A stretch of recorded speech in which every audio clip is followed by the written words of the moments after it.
Paso, Texas. The Sun Bowl has been a college football holiday tradition.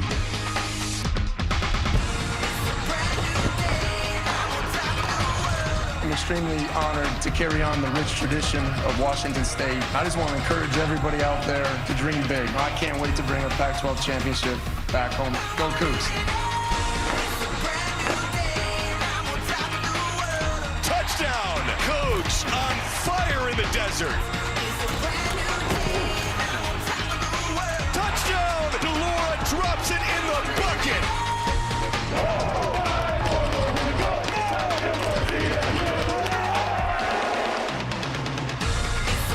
The end zone, touchdown, Central Michigan. Touchdown, Lou Nichols. Pimpleton out there, touchdown, Khalil Pimpleton.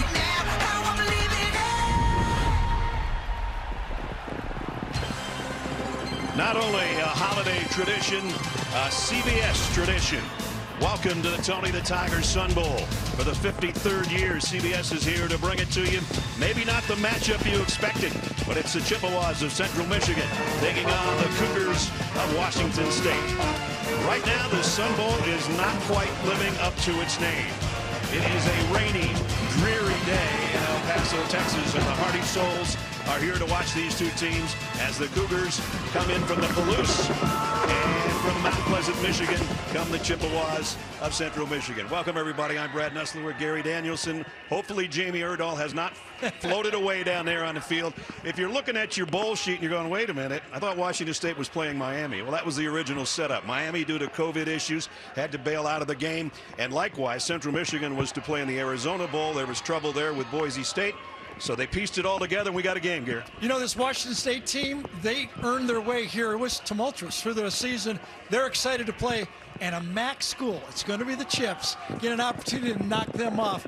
Both teams are going to be ready to play. Well, we know one thing when you talk about Washington State, and that is... they got a quarterback. Yeah. And they got another one this year. They can throw the ball, and they've got one this year. Jaden DeLara, a beautiful player, emerging as the year goes on. Wasn't the starter to start the year, but now he is the hub of this offense.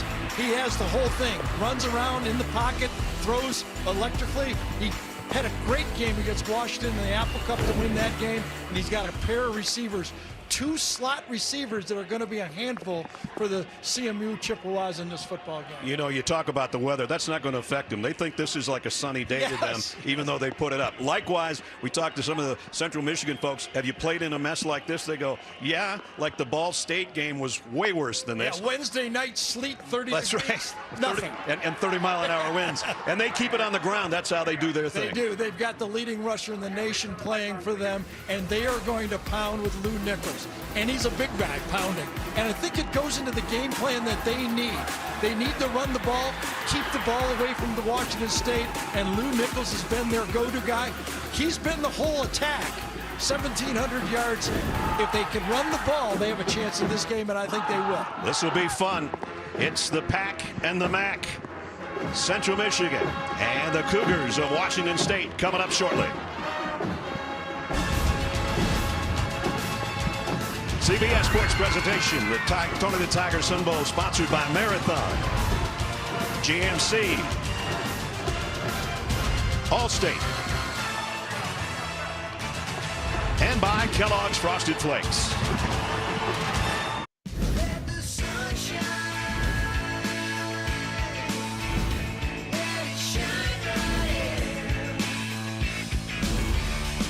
Let the sun shine. It was yesterday and the day before, not quite so much today. And here come the Cougars of Washington State from Pullman. 7-5 record. They went 6-3 and finished second to Oregon in the Pac-12 North. And from Mount Pleasant, Michigan, and from the MAC, the Chippewas of Central Michigan. 8-4 on the year, 6-2 in the MAC, and coming in with a 4-game winning streak. Let's go down to third member of our team, Jamie Erdahl. Jamie. Storm clouds over El Paso today, but not a hurricane in sight. Brad Aguirre, you don't get to laugh at that because you get to be in the booth all day. No, but one of the most iconic parts of the Sun Bowl is the commitment the committee has to celebrating the teams that participate. It was in the middle of Washington State's arrival party on Sunday afternoon when they found out that Miami, the Hurricanes, were unable to play in this bowl game due to COVID protocols. I spoke with a couple of Washington State players. They said Monday's practice without knowing an opponent was actually really special because they figured if it was the last time they were on a field together, they at least had that time. Alas, they did find an opponent, though, and you can thank the executive director of the Sun Bowl, Bernie Olivas, and the commissioner of the MAC, Dr. John Steinbrecher, for pulling this together. Both gentlemen said each of the others was the most important part of this deal. It doesn't really matter who, but the point is they found Central Michigan in Tucson, Arizona. They lost Boise State in the Arizona Bowl. The Chippewas took a 5.5-hour bus trip yesterday from Tucson to arrive in El Paso, but don't worry, the warm welcome was still waiting for them as the Sun Bowl maintained their commitment to their teams, and Central Michigan was welcomed with fanfare. Honestly, guys, not the strangest travel Central Michigan had all season, though, because they actually flew to LSU on the day of the game. So they can pretty much do anything if they're ready to play football. Well, short notice for both teams, short notice for the three of us. Probably the earliest we've ever done a game. Whether you're eating breakfast or brunch or lunch, hang around. 88 Sun Bowl's next. Since Mission Tiger started, I think you can tell by our cameras that it's a little bit soggy here in El Paso, Texas, and by seeing Jamie down there. 48 degrees, rain. The wind's not bad. We hope it stays that way. Washington State won the toss. They'll defer. So you see the Chippewas getting ready to receive. First meeting ever between these two teams. Second oldest continuously played bowl game other than the granddaddy of them all. This is the 88th Sun Bowl. And we're set to go. Lucas Dunker's got it teed up. Darius Bracey and Marion Lukes are back deep for the Chippewas. Sun Bowl's underway. And it will start at the 25-yard line with the touchback. And that brings us to our Papa John starting lineups. Starting with the quarterback, Daniel Richardson, redshirt freshman from Miami. And since he's taken the reins, their offense has been clicking pretty well. 23 touchdowns, only 5 interceptions on the season. And the rest of the group that'll join him, including Khalil Pimpleton, his leading receiver, almost 1,000 yards through the air. He's also the MAC Special Teams Player of the Year, so we'll see a lot of him in a lot of different spots. Opening snap from the 25, a high snap, and the throw is batted down at the line. Not only that, Richardson hit the deck as well. And that'll be the challenge for this CMU offensive line. Some changes in the offensive line, and Washington State has a powerful pass rush. Antonio Poulet is the guy that knocked it down. Jim McElwain, his third year as the head coach at Central Michigan. On 2nd and 10, Richardson throws on the run, almost intercepted. George Hicks almost had himself an INT. And this is an opportunistic defense that they're going to be facing. A lot of turnovers, and Hicks right there is the one who anticipates it. Did he actually pick up his mouthpiece before the play started? It looks like he reached down on the ground and picked it up, and he was ready to go after that. Well, it hit him right in the face mask, too. And now the head coach, as of November 27th, Jake Dickert, taking over for Nick Rolovich, who was relieved of his duties. Pressure coming, a lob in the air. Luckily, that didn't get intercepted. So not a good 3 and out for the Chippewas. So a running team comes out with 3 straight passes and 3 straight incompletions. One of them almost picked off, and this one almost was a disaster as well. I like the 3rd down call because they were anticipating the blitz, and they knew they were going to have trouble, especially with that rebuilt offensive line. But we'll see if they settle down and try to be more balanced as the game goes on. Travell Harris back waiting on Luke Elzinga's punt. And, well, flag down. As Washington State jumped offside, I don't think it's going to matter too much. Well, I think it might, Ness, only because it wasn't a very good punt. They may take the penalty and re-punt it because it looked like it was not a very good one. 35-yard punt. Officials are from the Big Ten. This is Larry Smith.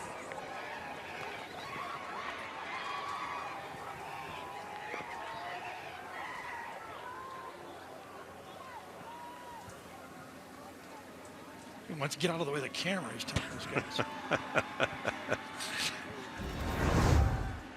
I think this guy was definitely offsides. What do you think? Yeah, just by about 3 yards. Offside. Defense number 15. 5-yard penalty. 4th down. Hey, and a good strategy by McElwain. That was a poor punt. Given it, well, should be good strategy. You never know on these returns. Right. But I would have tried it again. So we will try it again. See if Elzinga does a little better, averaging about 41 a kick.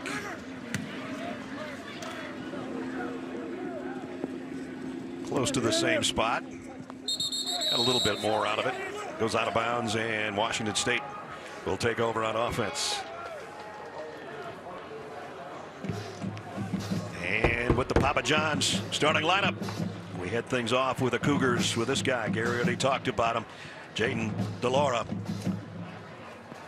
Pac-10 freshman of the year, 23 touchdowns, almost 2,800 yards. And the group that joins him, we talked about 2 of the receivers. Now with 2 of their top tailbacks out, Nakia Watson's going to be the guy that's going to have to carry the mail from the backfield. Max Borghi opted out, and Deion McIntosh did not make the trip due to team rule violations. So they're down basically to their 3rd tailback. As we take a look at the defense for the Chippewas, looks like this.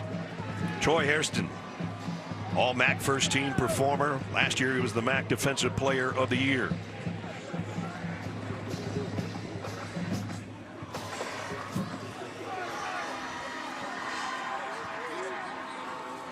Brings up 2nd down at 7.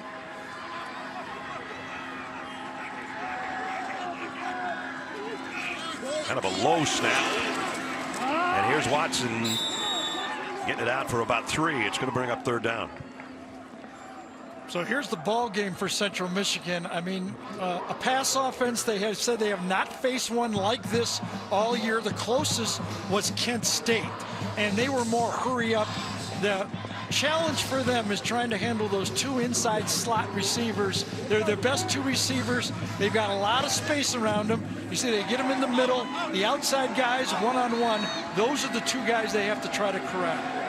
Washington State at 43%. 3rd down conversion team. 3rd down and 6 here. de Laura looking left the whole way into traffic. Nice job by the Chippewas defense. It's going to be a loss on the play. Flags fly in at the end. Calvin Jackson down after making the grab. I'm out for an injury.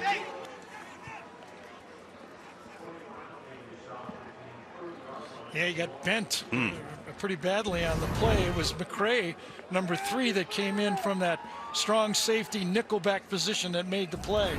He's up and apparently okay, but that is not the way you want to land after making the catch. Yeah, his in right traffic. ankle got caught in there, and he's very lucky walking off the way he did. So it's a 3 and out for each team here to open.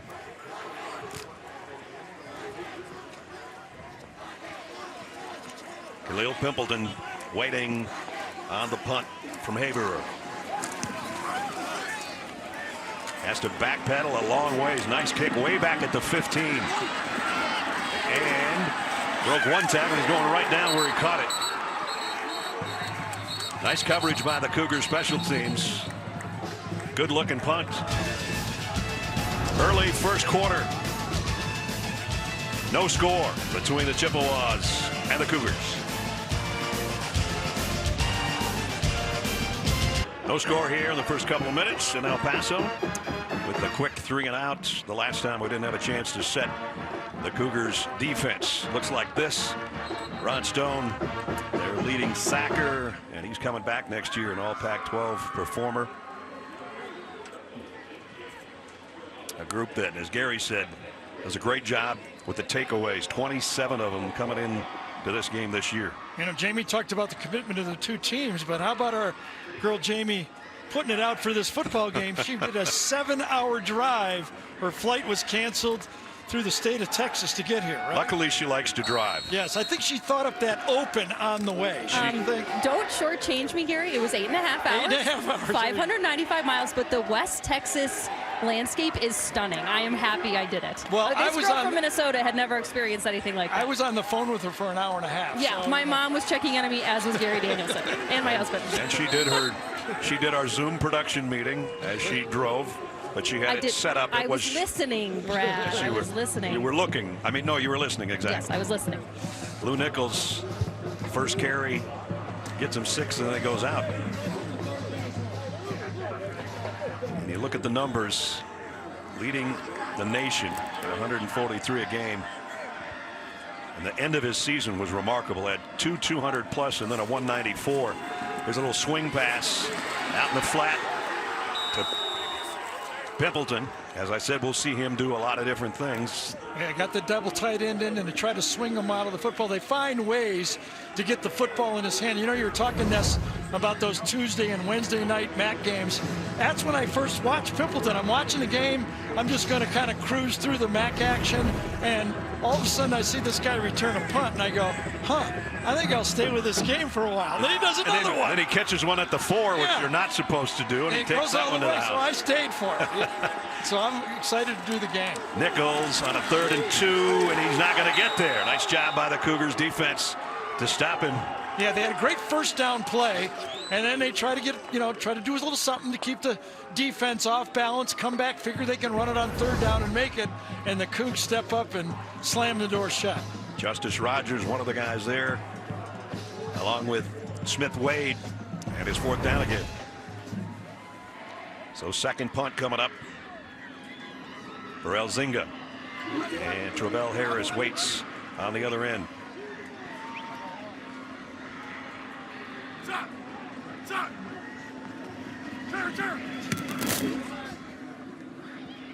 And fair catch, and he had to get out of the way, and boy, did that cost about 15 yards.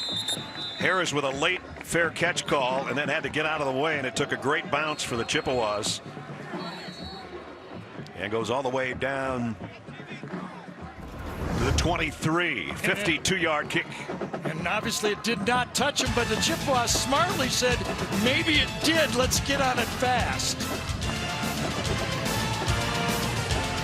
You can't blame these guys. 3 of them are going to go, the opt-outs are headed to the Senior Bowl, where they're going to get a chance to really show what they can do. And then Ryan injured, could not play the game. So all 4 tackles in the game, brand new. And obviously with that, the offensive line coaches pulling their hair out, rearranging people on the front wall, trying to protect, in this case, Delora. That didn't work very well. Down he goes. He got drilled by Hairston. Right over a tackle, and I wonder why. Hairston's matched up against a new tackle. You move a guy out there, and you've got a matchup against a real edge rusher. Goes right by him, really off balance, and that's the Hilborn is first conduct. Defense number 56. 15-yard penalty includes the automatic first down. This is number 56, first foul that leads towards disqualification. Tyrese Woods gets the penalty after the sack. Kristen Hilborn, with his first real playing time at right tackle, gets kind of schooled, and then Woods has a problem afterwards. And you have that taunting, a little too much. I was going to say, with this weather, maybe they could let it go, but right in a guy like that, you got to call it early. It'll happen all game. So that not only negates the sack yardage, but a first down for Washington State at the 28-yard line. Celebrate with your teammates. That's all they ask you to do. Delora's going to feel the effects of that, I think, for a while, though. That was not just a sack. He got drilled. Fakes it to Watson, throws a quick slant, incomplete, intended for Harris. Bring up second down. So you got to figure the Chippewas looking out here at this weather and go, wait a second, all right, I know they're from Pullman, I know they play in this weather, but it's not passing weather per se. And I think they're more happy with the weather than maybe Washington State is. No one's really tried a deep pass. It's been all short throws so far, and that's a factor of the weather and no tackles. Right. You got to have time to throw deep.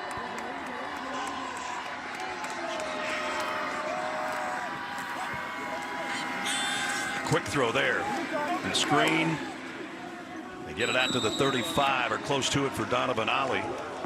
So for as long as we can remember, as we talked about in the open, Washington State with Mike Price all the way back throwing the football. It's been 4 wideouts. It's been quick screens. It's been cover up for your offensive linemen with a lot of those wide receiver screens to the outside side. That's what negates the pass rush. Can they get to the next step, though? And the other thing is they don't have any tight ends, so there's no chipping to help. That's not going to happen. Nakia Watson can do it pretty well, but from that spot, it's hard to get there. Shifting up might help. 3rd down at 4 as Watson does shift up. DeLaura does have a little more time. Now has to throw on the run and does go deep. And a 50-50 ball is dropped incomplete.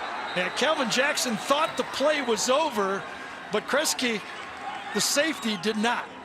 Kresge, the leading tackler for the Chippewas, got back there. We're going to have a flag down. Battling, nothing called there. I think that's a good no call. Could have been caught, but everybody doing their job. And the flag is back near the line of scrimmage.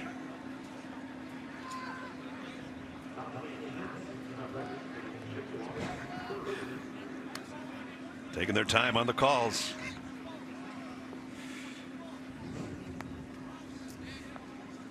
Well, if it wasn't that obvious, let's pick it up.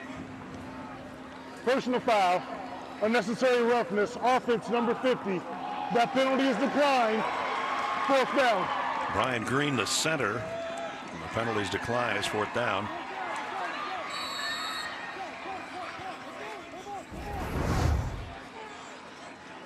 Coming back.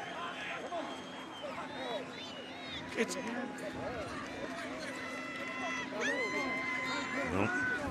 you know, it's when you have a guy posted up like that and another lineman comes in, it's a high-low block, it's a dangerous block, and that's why I think they called it. Pimpleton has to call for the fair catch and made a tough one over his shoulder. The wind on TV is going left to right across your screen, so that ball carried on him. Madden, great coach, one of the great broadcasters ever with Pat Summerall and John Madden. That was must-see TV right there. Yeah, I get the urge to do my telestrator right now, but I'm going to avoid it. Boy, I grew up watching them, and I loved the Raiders too, and then actually covered one of my games. I had one of those interviews with them, so pretty special guy. Yep, from the player to the coach to the Hall of Fame. We lost John Madden earlier this week at 85. He'll kind of like live on with all of us through the Madden games and the fact that he has done so much for the game of football. He'll be missed. To Virginia and his family, we send our best. 1st down at the 18. Let's see if they can get Lou Nichols involved. There he goes. Nichols in the open field to midfield and all the way down to the 43-yard line. There's the running game we expected to see. So to that point, Central Michigan had one effective play. Obviously, it was a Lou Nichols run, so they shift out, different formation, and then they crease it. And, you know, it's just not a fullback type guy. He's a big body, but he has gotten nifty. He's not slow, as you can see. An effective running play for CMU. Came in with 1,710 yards, just ripped off 38 right there. 1st down, a high snap again. This throw is on the mark, and it's going to be a 1st down to Ja'Cory Sullivan. So the Chippewas got something working here. Chippewas going to go. Chips are going to go a little no hurry up, no huddle here, trying to keep that drive and the Cougs off balance. From the 34, long ball for Richardson, incomplete. That was intended for Sullivan again. Nice coverage that time by Langford. Tried to go hurry up and hit him with a deep shot, and that's when you really have to concentrate. Talk to Mac. You know, we had him in Alabama coaching and then Florida. How do you get ready for a game in 3 days? And he said, you know, we just kind of are going to go with what we were working on anyway. Right. Just keep the same shifts and motions and see if it'll work. 2nd and 10. Nichols. Oh, man, he took a shot. Picked up about 4, but he paid the price from Travion Brown. Yeah, there were only really a couple of games that Washington State really faced this 2 tight end downhill running attack. You know, they played Utah. Brigham Young ran the ball with a little power at him. A little bit something different, you know, that CMU was going to try to give him a little taste of Midwest football here. 3rd down has not been that effective for him this year. They've got one here. 3rd and 7. They'll keep it on the ground, and they're not going to get anything. Yeah, interesting decision here, though. Into the wind. Will they go for it on 4th down? Nope, they're going to go field goal. At least bring the field goal team out. Marshall Meter, his longest, is 51 this year. Did that twice against Missouri and more recently against Toledo. This will be about 49 into the wind, too. Marshall Meter. Let's see if he's got enough leg on a soggy day in El Paso. From 49, kick on the way. Got it. Plenty.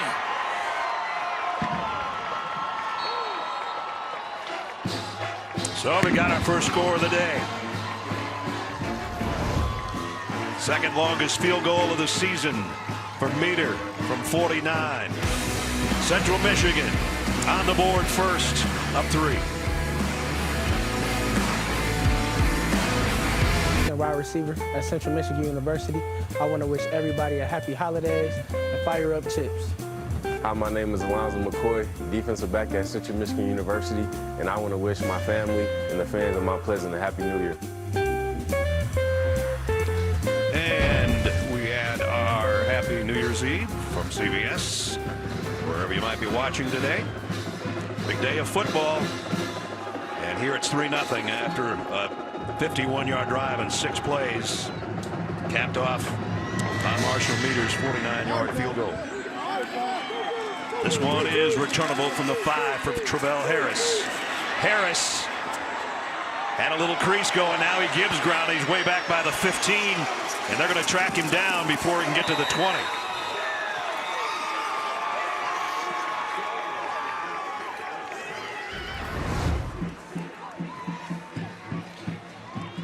Travell should have gone straight ahead right there. Right, one less cut maybe, right?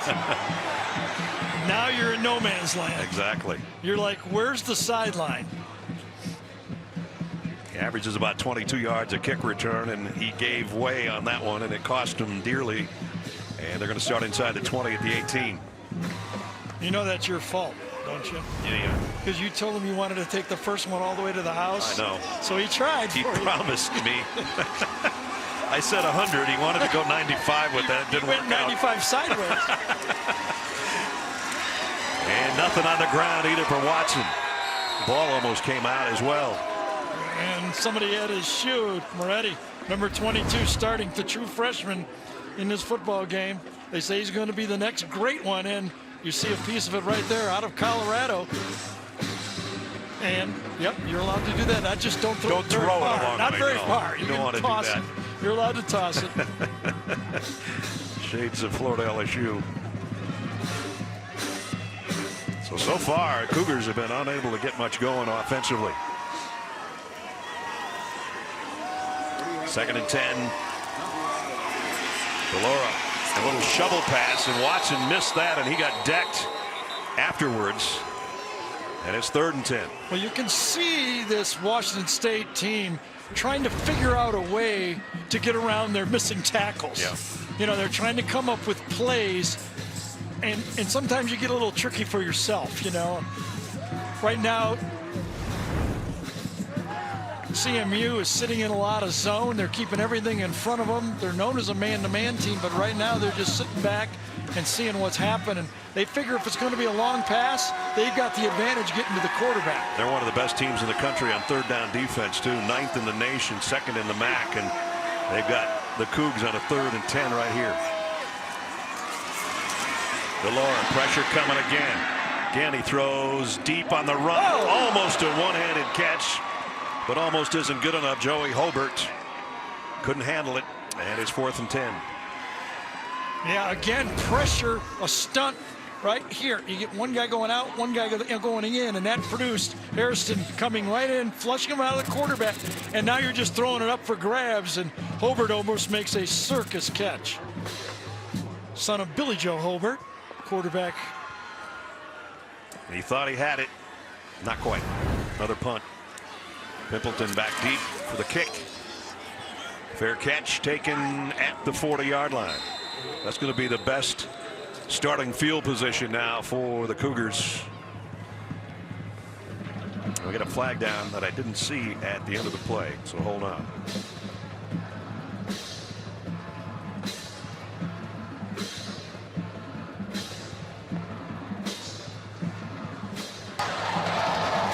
During the kick, holding, receiving team number 0. 10-yard penalty from the end of the kick, first down. Well, it's not as good a field position as I said then. Back it up to the 30. And that's where they'll go to work with a 3-point lead. Join CBS tonight on New Year's Eve for an amazing event with over 20 music superstars from the heart of America with hosts Bobby Jones and Rachel Smith. New Year's Eve live. Nashville's Big Bash tonight on CBS.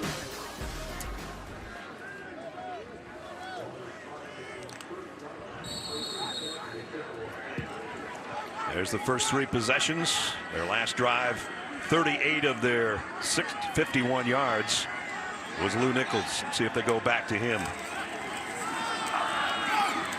And he weaves his way for about 5. Yeah, close to it. And one of the things when talking to all of the Chip coaches, sports information department, the more this guy carries the ball, the better he gets. They're resting him early. They're going to need him the whole game. Carries one, comes out. He went 215 and 4 touchdowns against Kent State, 219 and 3 touchdowns against Ball State, and then 194 and a score in their win over Eastern Michigan. Here's the throw, and it should have been caught. Yeah, pretty fast. Richardson's best pass, and Remy Simmons couldn't handle it. Richardson, talking to Coach McElwain about how'd you find him in Florida? He said, I actually saw him when I was at Florida in 7-on-7 camps. He was just a little kid then at that time, a leader. But at that time, he had some good guys around him, and McElwain's recruiting the receivers and noticed him, and then he remembered him and offered him at Central Michigan. 3rd down and 7 for Daniel Richardson and the Chippewas offense. Here they come. Richardson hit as he throws. Still got it. Complete to Pimpleton. Somehow that thing wobbled out there. Number 88 drew it in. Yeah, threw it off balance, but really got it to the spot he wants, coming right off the edge right there. Gets the hand out, but not enough by Taylor. And a 30-yard pickup for Pimpleton from Richardson.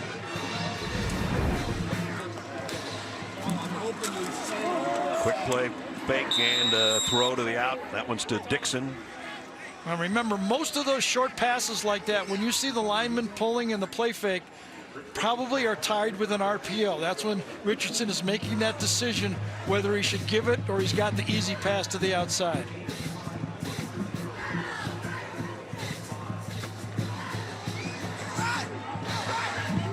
Chips with the lead. Threatening again. And somehow Nichols got away from that first hit. Wow. And he almost got a first down. That might be as impressive as a run as you'll see. I thought that was going to be a 3-yard loss. Shotgun, almost got shot, and then he runs off and runs through a couple guys. That was very impressive. Central Michigan was surprised they even got Lou Nichols. Cass Tech player, just kind of fell between the cracks, ends up, that also always happens in the MAC. You get those players, and these guys want a lot to prove. They think they're big-time players, and they want to show it. It's a long yard on 3rd. This time they've got him bottled up right at the line of scrimmage. It's 4th down. Decision now. That was Brennan Jackson who made the stop. Yeah, the Coug defense that time made piles. That's what you got to do in short yards. Make piles, don't get pushed. Great job on defense there. Short enough to go for it. Third in a long yard, fourth in a short yard, it looks like. I think he lost yardage. We'll see. It's fourth down and something. That much. What do they got? Something a little different here. 3 tight ends on the field. They all switch to one side. I wonder if they're going left, Gary. Oh, no, they're not going anywhere. Flags down, the ball is out, the whistles have blown. I don't think the play's going to count. I think it's going to be illegal procedure on Central Michigan.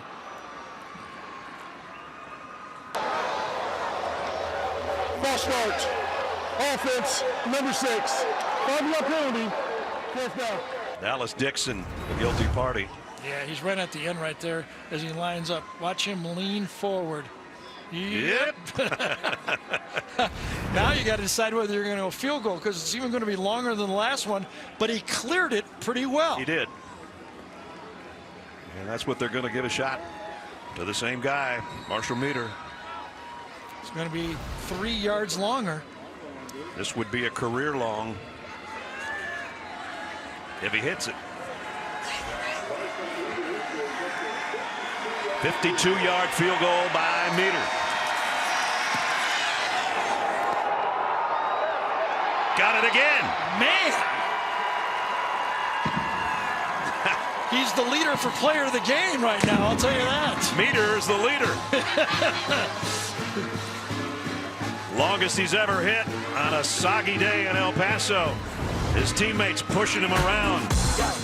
He's got the only points in the Tony Tigers Sun Bowl in El Paso. 6-0 Chippewas.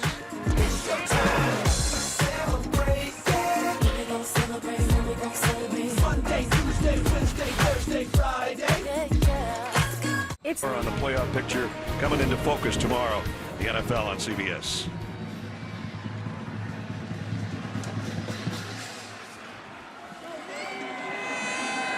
Harris from the 3. And he lost the ball. Yep. Chippewas, I think, have it. They're still unpiling, so hold on. Oh, they come out of the pile with the ball, though. Tre'Vell Harris has had back-to-back nightmares on kickoff returns. Sanchez with the hit with a helmet right on the ball. And out it came and covered by Central Michigan. And it's been all chips in this game. Washington State's offense minus 2 yards so far in the game. They can't get anything going, and the Chippewas are getting more and more into the game. Now watch out, do they have something a little special here? This is where you like to throw a play at them that you've been working on for Boise State. By the way, Kuamu Gawili was the guy that recovered the ball. So let's see, as Gary said, at the 23, if they go for a quick strike. Richardson throws, completes it. It's going to be a first down to Bukowski, the tight end fullback. And another first down. So Richardson, all he does, he doesn't look like the prototype guy. All he does is complete passes. Oh, nice one-hander. Yeah, I don't even know if he was throwing it to him, to tell you the truth. He might have been thrown to the crossing guy. Bukowski says, I'll take it. I'll take it.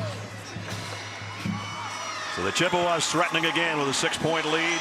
The final 2 minutes of the first quarter at the 12-yard line. Now a pistol set with Nichols behind Richardson. And he'll get the carry. Cuts off the side, heading toward the end zone. Down inside the 1. Boy, you see a slasher? I mean, you think, you got the vision of a pounder, but you don't gain 1,700 yards by just being a pounder. He gets to the outside, he's turning, he can feel the play, and just short. AT&T 5G pylon cam will show you how just short he is right there at about the 1 foot line. First and goal. Central Michigan looking for the first touchdown, and it's Nichols in for the score. Lou Nichols, touchdown, Central Michigan.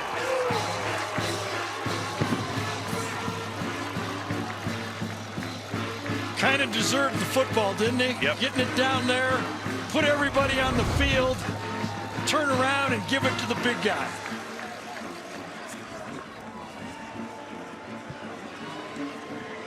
They didn't have to go far on the drive after the fumble recovery on the kickoff.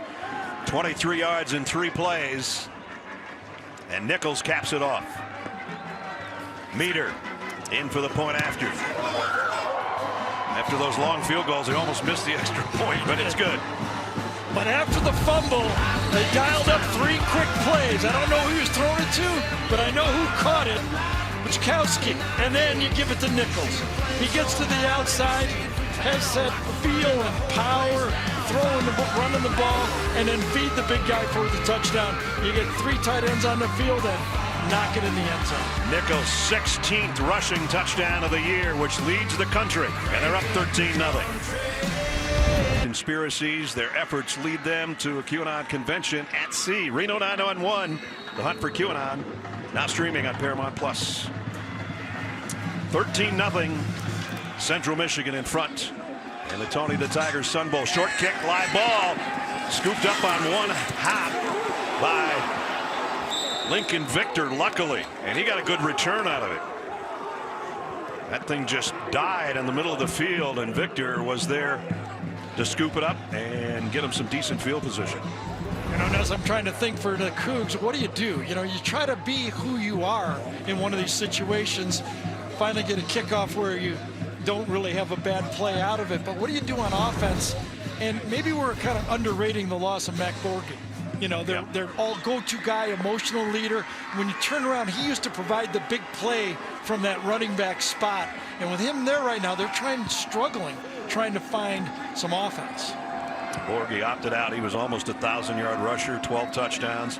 Could catch it out of the backfield. Now we got flags and whistles before the snap. And Borghi's just one of the Cougars that's missing in action today. Here's some of the others. Delay a game doesn't help the cause. And then Deion McIntosh, as we mentioned earlier, he would have been the number 2 tailback. He was 532 yards, didn't make the trip. Violation of team rules. So they got a lot of key people that are out. But Borghi gave him not just a running game. He was a great pass catcher out of the backfield, you know, and just kind of that guy that you can just get the big play from. Now you got to go downfield with it. If they can have time to get it downfield. Final minute of the quarter. DeLaura, and is he in trouble again? He's going down again, way back at the 10-yard line. Thomas Incoon. Well, Nakia Watson shifted up to help in protection, but he never got there. Watch, he's in position to help on the tackle. But watch, he goes inside and never gets back out to help the tackle, Hilburn, and it's a sack. And a loss of 17. Now we got a Chippewa player down. Laquan Johnson trying to stretch out maybe a cramp. With a half minute to go in the quarter. You know, Laquan Johnson was one of those edge rushers that they roll through the lineup, and fresh. When you smell you have an opportunity with new tackles in the game to sack the quarterback, you want to be part of it. Yeah, like squeeze that cramp out of me. I want back in.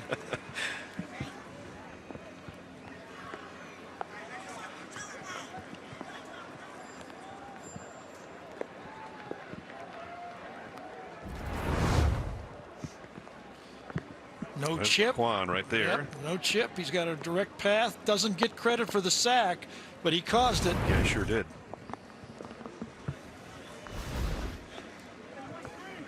Flint, Michigan native. And we'll take a break here. 30-second timeout with just over 30 seconds to go. First quarter. Hey.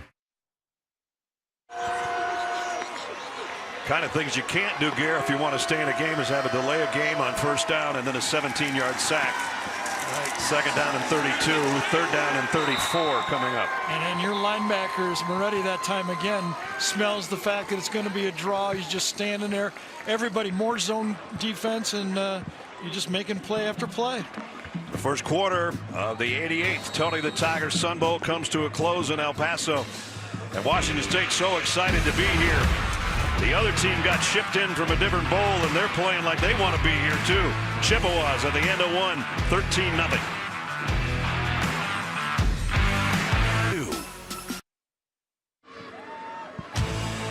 Welcome back to West Texas and the Tony the Tiger Sun Bowl in El Paso as we enter into quarter number 2, trying to stay dry. Our gang here, and a 13-0 Central Michigan lead. And you see the difference. It's been a tough go for Washington State. 0 for 3 on third downs. They had 3rd and 6, 3rd and 4, 3rd and 10. I don't know what you do on 3rd and 34, but that's what they had from the 8-yard line. First, try not to get sacked. And they keep it on the ground to Watson. And Watson maybe got 4 yards out of it, and it's 4th down and a mile. And another flag on the play.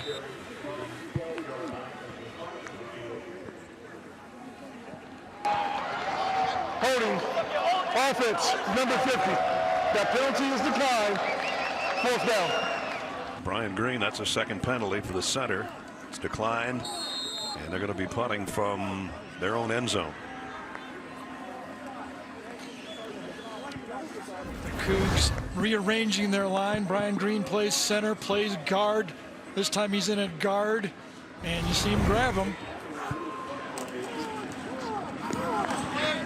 And over-end punch, going to barely make it to midfield. It won't. In fact, fair catch at about the 48-yard line by Pimpleton. Now, whatever you want to do, when you can't block the edge, and remember, with the run and shoot or the air raid, there's no tight ends on the field. It's hard to get a guy in position to help the tackle. Tried to help him there, it didn't work, and then 3rd and long, 2nd and long, you run the draw. The Chips have been on their game. You're not kidding.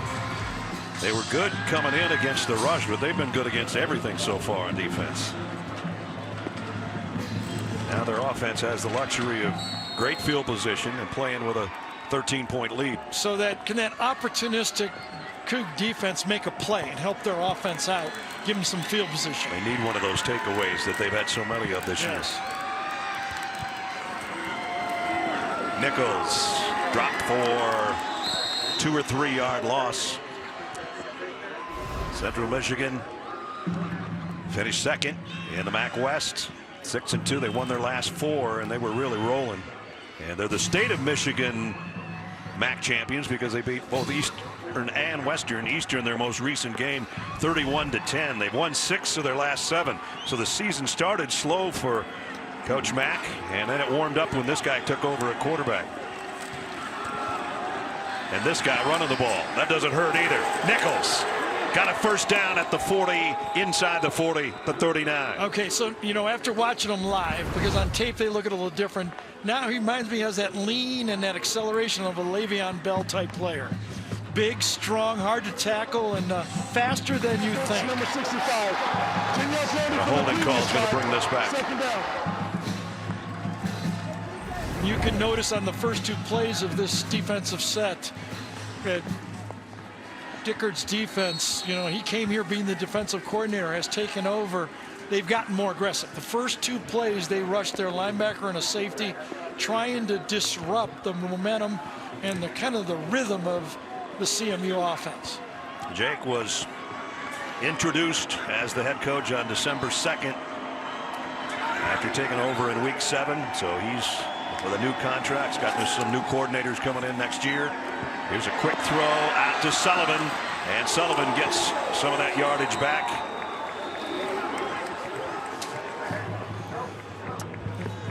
Well, Ja'Cory Sullivan has the emotions of his mom, who we met last night. He's going to be a really good football player because last night she was ready to play. We were having dinner and she was saying Ja'Cory is going to be ready because if he isn't, I'll be on the sideline yelling at him.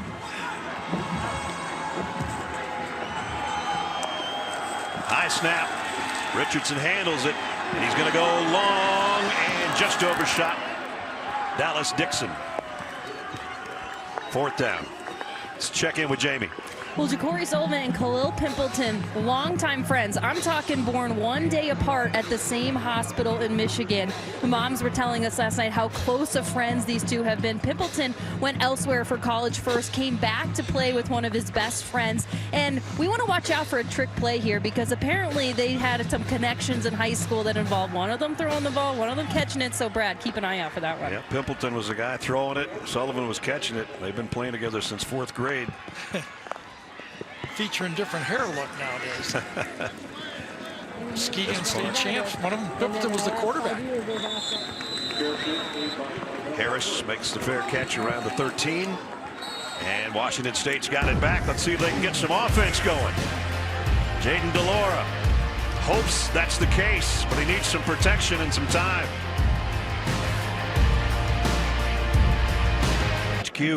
The free 24/7 Sports News Network. Download the CBS Sports app to watch today. Washington State 7-5 on the year, 6-3. And the Pac-12 head coaching change after the 7th game. Jake Dickert replacing Nick Rolovich. They regained the Apple Cup for the first time in a long time and in resounding fashion, 40-13, which is the largest margin of victory in the series history. And this guy, I like him, young up-and-comer, and you talked about his journey to get to being a head coach. He said, all I ever want to do is be a high school coach like my dad. Well, you're more than that, Jake. And now he's going to have to try to figure out something here for his football team. They need help. Watson provides about 3 yards worth of help there. You know, they don't have the breakaway speed with Borghi not in the lineup. They're missing their 2 tackles. You know, they're not built to have it. They don't have a tight end on the team. Right. They've finally recruited one, by the way. First time in over a decade. They got a tight end coming in, so they'll have a different look next year. DeLaura, deep sideline. Got it. Beauty. Out to the 47, Calvin Jackson over the shoulder. That's what they do. When it's working, they're explosive. But you got to have time to do it. This time that offensive line gave them time. Inside slot. Go on man-to-man against McCroy, and you pitch it perfect. 32-yard pickup to the 48-yard line. Back to Watson, and Watson's got some room this time. Watson down the sideline. Knocked out, but he's inside the 15. Kresge knocked him out. So once through the air and now on the ground for the Cougs. I'll tell you, great block right here. Tackle in the game. Kingston, he's the guy they needed to get the play going. We talked about tackles all day. Kingston comes up with the big block this spring. Now the throw out in the flat wide receiver screen. That goes nowhere. Harris got leveled from behind. Might have lost a yard. So we talked about what the Cougs needed. Could their defense come up with a turnover? No, they didn't, but they produced a 3 and out, got the ball back, and then all of a sudden the pass game hits a big play and they're off. Maybe that will get this offense going for them. 2 plays produced 68 yards before that one lost a yard.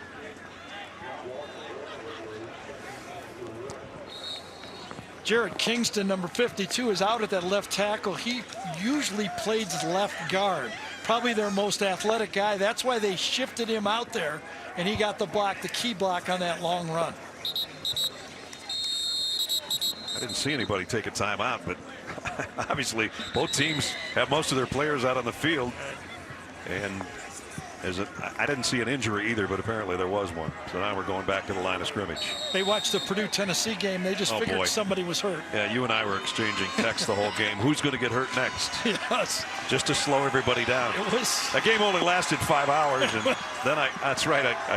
Well, no, we had a long game. Long night. It was exciting. It was. Big night in Tennessee. DeLaura, look out from behind. And throws it away. Again, pressure got there.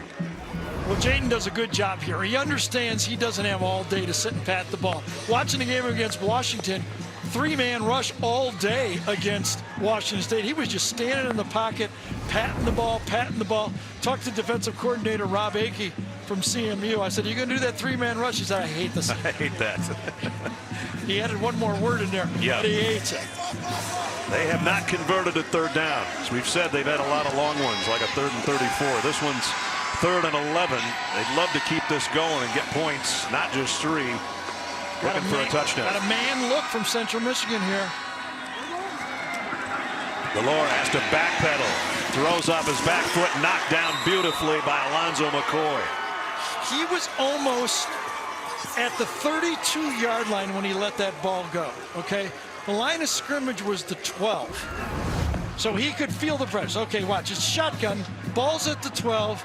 He feels it, he backs up, he backs up, he backs up, he backs up. Right at about the 30-yard line, he throws the ball. Easy for me to say from an all-22 shot, but couldn't he have stepped up in that pocket a little bit more? We'll give him another try next time. I was looking at the yard marker, I didn't see it. Dean Janikowski will try a 30-yard field goal. They try to put the high snap, bad hold. Now the holder's going to try to, well, he's not going to try to do anything. It's taken down, and there goes the scoring opportunity. That didn't look good from the start. I think the kicker flinched just a little bit, then the snap was high. They couldn't get the hold down. It all went haywire. Yeah, I mean, it wasn't that bad of a snap, though. You depend on your holder to make that play. It wasn't over his head. It was just, you know, catch it. You got to catch it.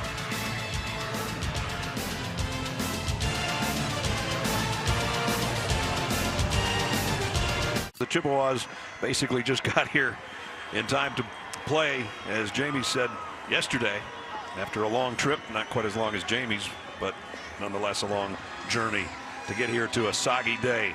Hardy fans, they're happy though they made this trip because their team's up 13-0 with 10.5 to go in the half.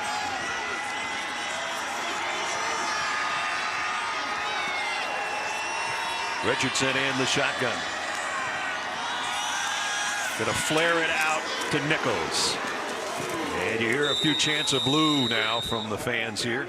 Well, Lou Nichols has been the guy so far. And you do Project Smarter, presented by the Home Depot, with guys like this. Yeah, and watch on the first play, Ja'Cory Sullivan, number 11, gets a huge block on the play to spring him. He does more than just catch the ball. Nichols has been the recipient of the big play, but he's earned them himself too. The long run, the medium run, and the short run for the touchdown. 2nd down, 7, blitz coming. Nichols got back to the line of scrimmage, maybe eked out a yard. Yeah, but back-to-back good plays by this Washington State defense. They've gotten more aggressive. Yeah, they're settling in a little Yes, they're starting to bring those linebackers on run blitzes, you know, hitting the gaps. They forced that hold by CMU on that first play, went down the field and came back, and now they've kind of found their gear, it looks like. Let's see if they can get the Chippewas off the field here. A 3rd down and 7. Can they get a sack? Can they put pressure? Came in with 37 sacks on the year as Richardson drops to throw. Does it quickly, and it's going to be a 1st down. Joel Wilson. Nice job of moving the pocket that time. They anticipated the pressure, move your quarterback out, hit the tight end in the flat, one missed tackle, and it's a 1st down. Wilson, who had a couple of touchdown catches against Kent State, that's his 29th grab of the year and good for a 1st down. Another one of those kids, you know, that you turn out to be MAC football players. High school quarterback, you make him bigger, becomes an H-back tight end type player, and you can see right there his athletic ability. Quick throw in and out of the hands of Pimpleton. He took a pretty good shot in the secondary from George Hicks. So Jamie mentioned, you know, the connection with Sullivan. Brad mentioned a transfer from Virginia Tech out of Muskegon. Kind of made his name coming back here. One of those plays where he expects to catch that ball. You know you're going to get hit one way or another. Smaller receiver has to go up and catch those, and he's going to think he should have made that play.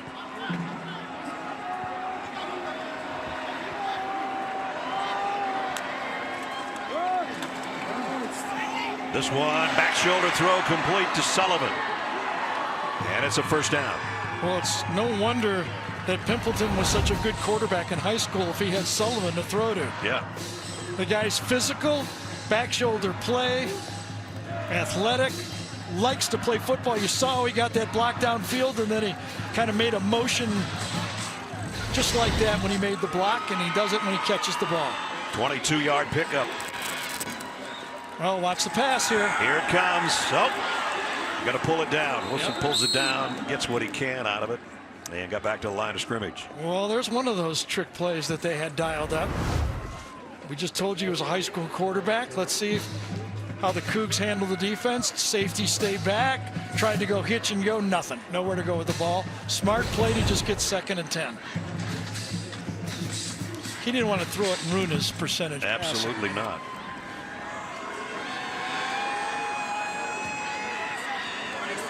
Two runs, 4 passes so far on this 3-minute drive. 2nd down and 10 at the 42.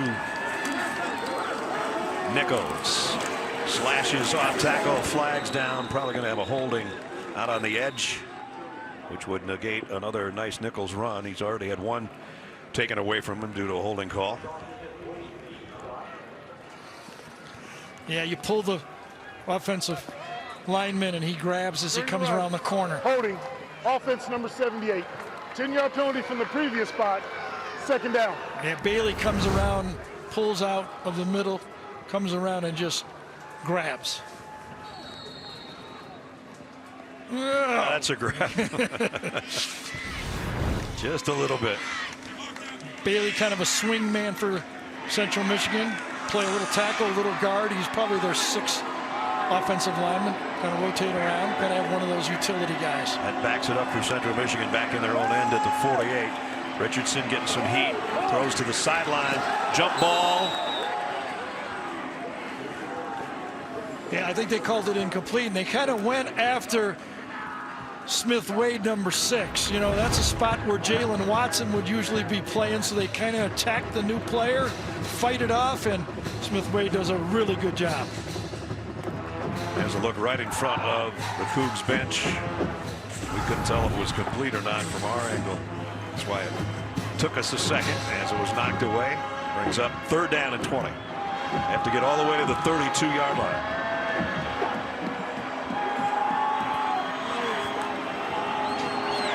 They're going to keep it on the ground. Nichols is going to get a bunch of that back. Got it to the 42, which is the original line of scrimmage. Yeah, I think that was a really good field position call right there. Get a little yardage. Don't kind of juice the other team with a sack on 3rd and long. Make some yards. Kind of play for the next series. Try to punt one inside the 10. Yes. Joel Harris standing right at the 10. Waiting on Elzinga's punt. Elzinga's dropped 21 of those inside the 10 this year, inside the 20, I should say. And he puts it down to the 8-yard line right where Travell was waiting for it. Yeah, that's good complimentary smart football right there. Run the ball on 3rd and long and come back, punt it inside. Looks like the Coug defense is here to play the rest of this game.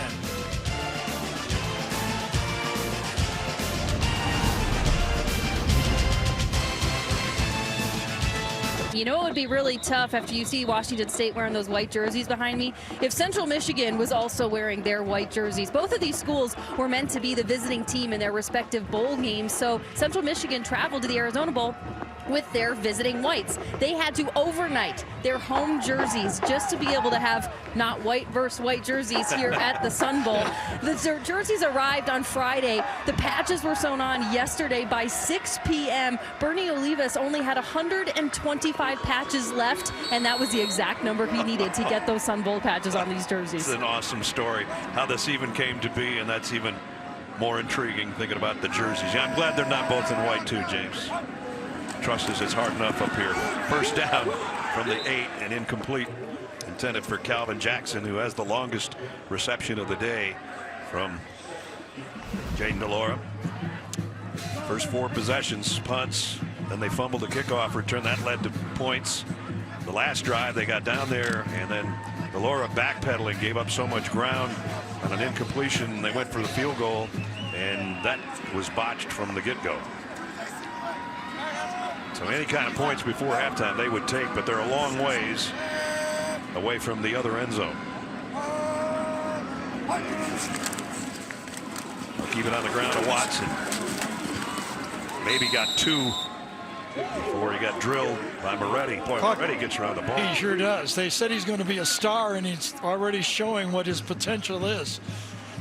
Talking to Brian Smith, the outgoing offensive coordinator, you know, they've already hired Eric Morris to be the new offensive coordinator for next year. As I mentioned, they're going to be about the same, or they're going to add a tight end H-back to the position. They're going to try to run the ball, be a little more balanced next year. They'd love to have an H-back right now to help out those tackles. They're called the Coug raid instead of the air raid. That's a good idea. Not the run and shoot. And people go, what's the difference? Well, ask Miles Davis and June Jones and those guys. That one hit came out of his hand. He still got the completion. It's going to be short of the first down. They're 0 for 6 on third downs now. And remember, this is a CMU defense that was 10th in the MAC conference in passing yards allowed, 261 yards allowed. But as we all know, who've ever played that position at quarterback, can't throw if you don't have time to throw. And right now, they are completely off balance. The one fade pass has barely been their only successful pass. Yep. So Nick Haberer, one of those guys out of Pro Kick Australia, with the Aussie punt to kick near his own goal line. And Pimpleton a fair catch at the 39. So good field position again. Chippewas looking to add to their lead with 4.5 minutes to go when we come back. We've seen 2 of those teams a lot. Yeah. Well, I look forward to watching them. If I'm Cincinnati, I'm loving my opportunity. Brings us to our Aflac trivia question. Which is the highest ranked team Cincinnati's ever beaten in program history? Well, they get a chance at number 1 tonight. I'll give you the answer a little bit later on. Big series here for this Cougar defense. They get the ball. Look, they played bad. Okay, nothing's happened. They're down 13 points, and they get the ball to start the second half. They need to stop. They need to help their offense. Going to bring an extra guy here. Long ball and incomplete.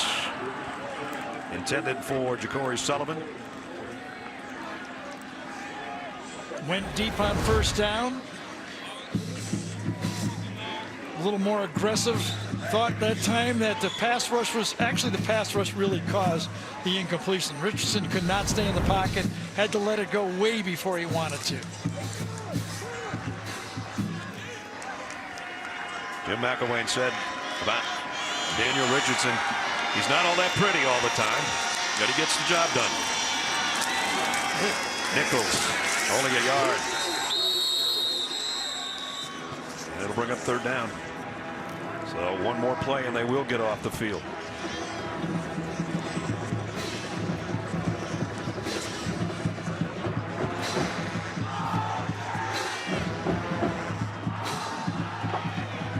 Down at 8. Ronnie Stone Jr. has been quiet today. Usually you put on the tape and he's making plays. Very quiet.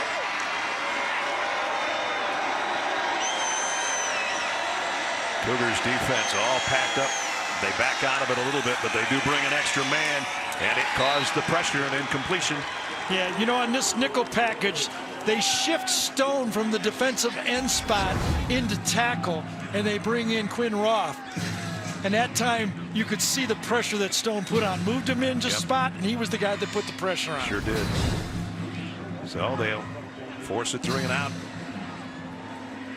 Elzinga to punt. We've done so many of these games. You think like the sky is falling for Washington State. One score, and you look up and oh, ain't that bad. They were right in it. Yeah. Harris has to backpedal, takes it at the 12. Cavell Harris weaving through bodies, got about 10 on the return. And 3:36. And a full complement of timeouts for the Cougars still remaining if they can get something going here before halftime. I know it was just a couple minutes ago and you didn't have a lot of time. Yeah, couldn't check your phone. No, you couldn't even ask Siri or somebody. Highest ranked team Cincinnati's ever beaten in program history. Number 7 Rutgers in 2006. That was kind of a curveball. Okay, are you more surprised the answer about Cincinnati or the answer about Rutgers is in the question? I remember when they were pretty good that Oh, yeah. They're playing in a bowl game today. That's right, they are. They're a replacement bowl. Playing Wake. Yes. Yeah. Hard to keep track of all the balls, to be honest with you. Delora, deep ball, got a man, but he overshot it. Into the wind, too. Let it go. Donovan Ollie, the intended receiver. Top of the screen, there's the matchup. Doesn't even barely slows down. Ollie to the outside, had him, and knew he had a big play. And Kent walked off after that. I think came up a little bit gimpy after trying to run with Ollie down the sideline. Dante Kent.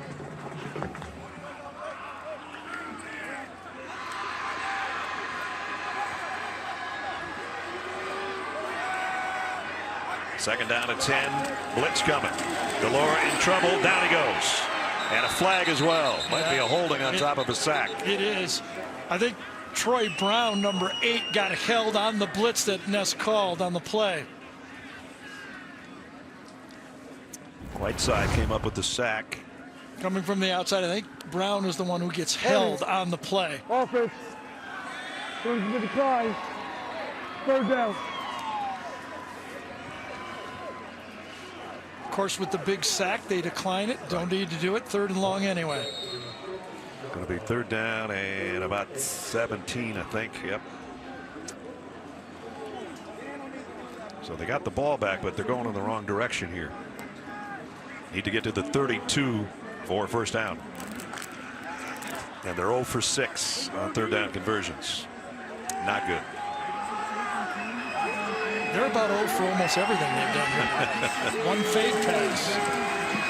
Delora backpedaling again. He's in his own end zone right now.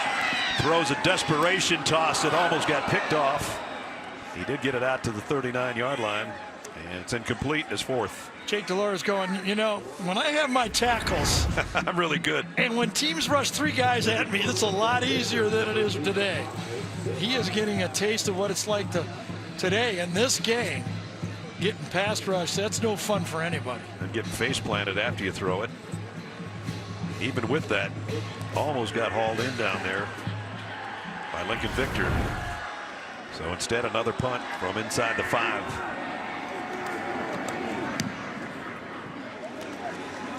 Returnable here. Yep. Pimpleton to the near side. Pimpleton on the run. Here he goes. All the way down to the 9-yard line.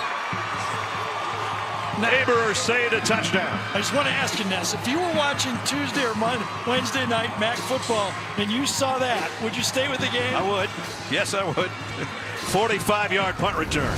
That is explosive. First chance he really had. And there he goes. He is quick. He's smart. He's a good receiver. High school quarterback. And the punter saved it. That's why he's the MAC Special Teams Player of the Year with plays like that. And you can understand why Virginia Tech recruited a guy out of Muskegon, Michigan to go play for him. He's got the skill set to be that type of breakaway player. He was 9 yards away from his 3rd punt return touchdown of the year. 1st and goal at the 9.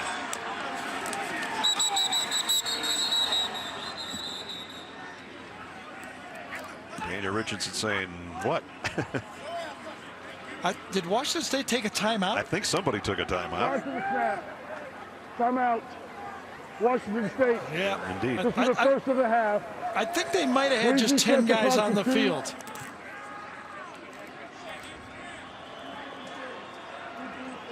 Or at least Washington State thought they might have had 10 guys on the field.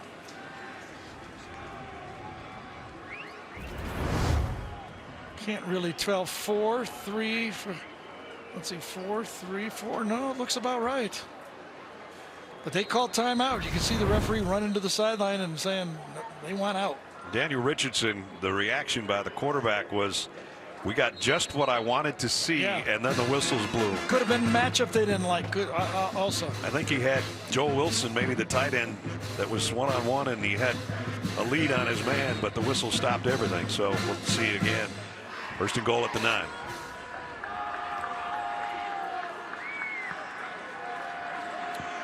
And now they go with the Wildcat with Darius Bracey, and we got flags all over the place again. Yeah, it's going to be 5 yards back. Cross guard. Offense, number 65. 5-yard penalty. First down. So now they're back at the 14 after the false start. Coming up on the Geico Halftime Report, Adam, Rick, and BJ will break down our first half and preview today's college football playoff semifinal matchups. That's all coming up. Geico Halftime Report. It's about time the fellas got to work. A little bit late. Well, it's still early for them. It's getting late early. Something like that. First and goal from the 14. Nichols hitting the backfield. Great defense by Washington State that time. They made a pile. They, again, going more attacking. They're not just accepting the blocks. They're making something happen at the line of scrimmage. Watch the State defensive line move. Make a pile. Nothing happens. Then off the edge, you get the tackle from Hill. So the goal is finding itself farther away for the Chippewas. Back to the 15. We're at second and goal. Richardson over the middle. Oh, and it's picked off. Did Hill get it? Nope. Trapped it. I don't know who the intended receiver was. I think it was Lou Nichols on an option route over the middle that time. He's a decent receiver. Ball sailed.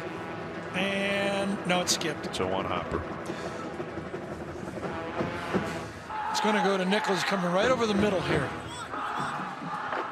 He just missed him badly. Yeah. Nichols believes he got held on the play as he cut to the middle, but the ball was a little high anyway. Umpire was the intended receiver on that one, I think. He's the closest guy anyway. Third and goal. Richardson flush to the left, throws back across his body, and got it. Touchdown, Chippewas. And it's Joel Wilson, the tight end.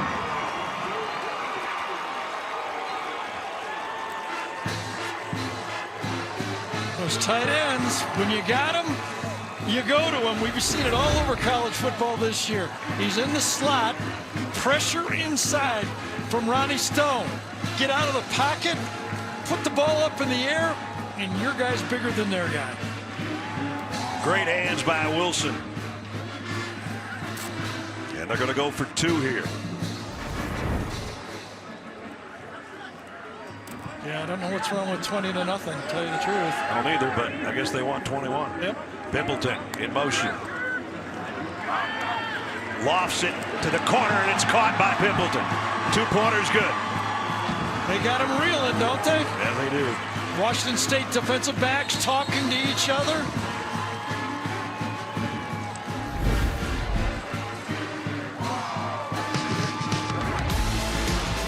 Pimpleton in the corner on the 2-point conversion, and indeed is 21-0. Daniel Richardson says we got starting. Travell Harris on the kick return. He's not going to get to the 25, out to the 22 with 1:41. So that last drive basically was set up by Pimpleton's punt return of 45 yards, got him down to the 9-yard line for the Chippewas. Then they went backward, and still they got the touchdown pass to Joel Wilson from 15 yards, a 2-point conversion to Pimpleton. That's where we stand. All Central Michigan right now. Absolutely. You know, last drive I'm saying, hey, it's not that bad. 13-0, you got the ball, and all of a sudden you look up, it's 21-0. No, that's not so good. Nope. Jaden DeLora has just not been able to get anything going. He hasn't had time to throw. He's spent most of his throws off his back foot. This one throws quick and complete to Hobart. And Hobart's got it out across the 25. Minute and a half to go in the half. Cougars have 2 timeouts. 7 out of 16 for 49 yards is not a normal Jaden DeLora day. Or a Washington State day. They're usually up and down the field throwing the ball.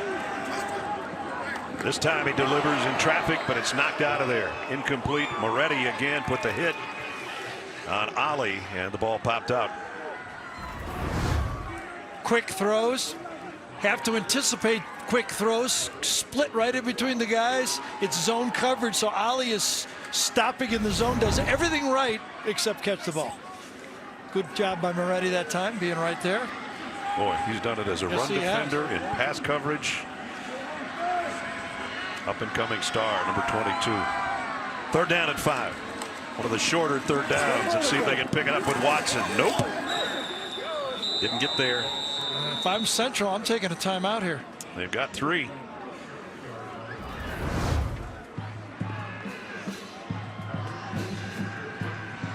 Nothing there. Secondary's anticipating, coming up, making the play. 4th down. Clock stopped. I guess. Oh, it's a penalty on the play. Coach McElwain is saying decline it. I thought CMU took a timeout.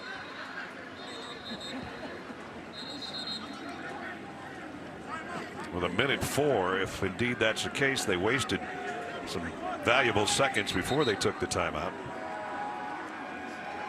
And Larry Smith says, let's go. I'm with him.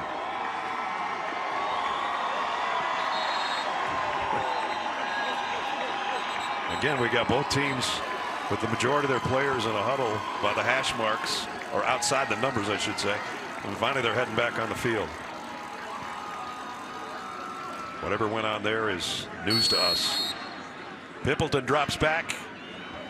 I would think that Haber would like to keep it out of his hands. Well, it was a low punt. He's been fair catching the rest of them, so he knows when it's one he can go with. Okay, it was a confirmed. We got confirmed that it was a timeout taken by Central Michigan.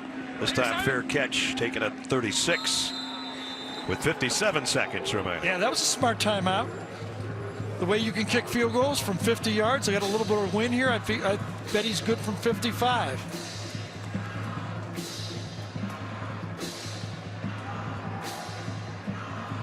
So we'll have it at the 36-yard line.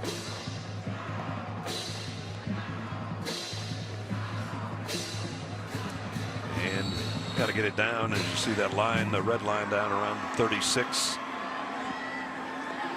So from 136 to the other 36 would maybe put them in field goal range.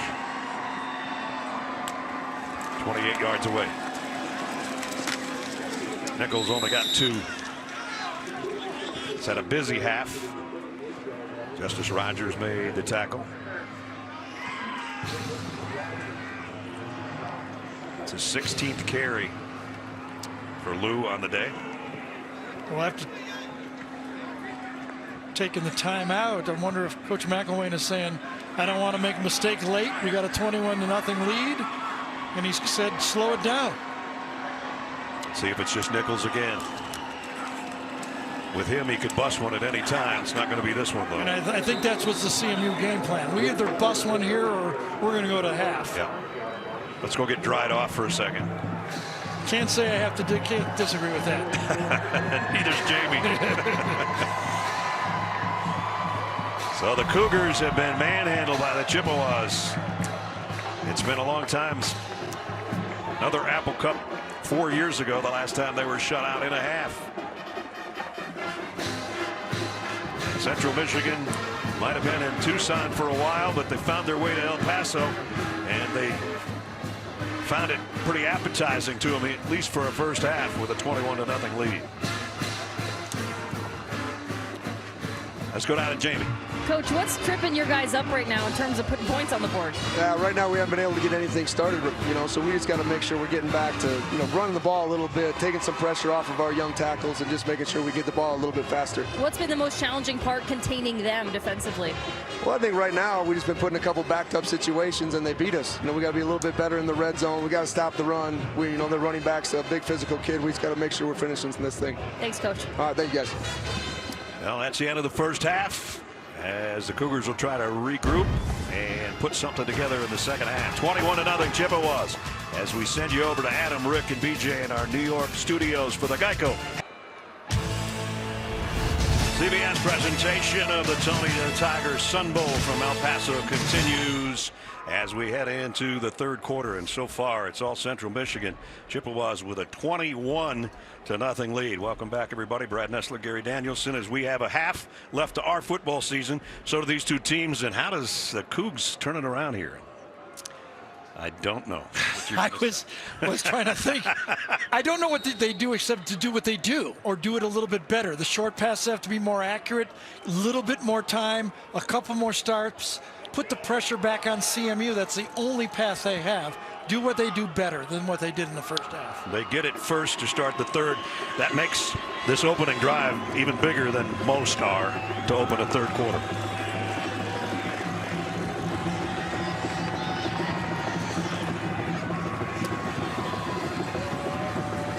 "30 minutes of ball left from El Paso."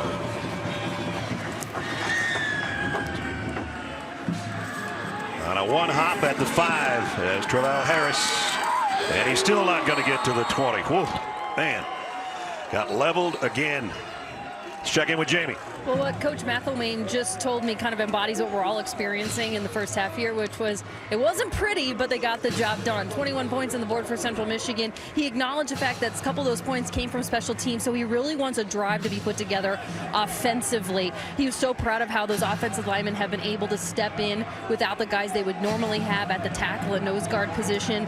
Overall, it was a good mood. I mean, I would be too if I was up 21-0 in the Sun Bowl. Absolutely. And they have Washington State backed up inside the 20 on the opening drive again. Harris in motion, and it's Watson. Pretty good run for him. As we take a look at the first half trends, trending upward is Lou Nichols, as always. 78 yards and a touchdown. Pimpleton, that big punt return, really set things up. And Washington State, when you have twice as many punts as you have first downs, it's not good. We've got a backup quarterback in. Victor Gabalis in at quarterback. So we didn't see that coming either necessarily. They didn't mention it to us that they might play both. I wonder if they just want to give a little change up here, try something a little different. Don't know if he's hurt. Did anybody see him on the sideline? And you'll check that out as we have a third down at 4.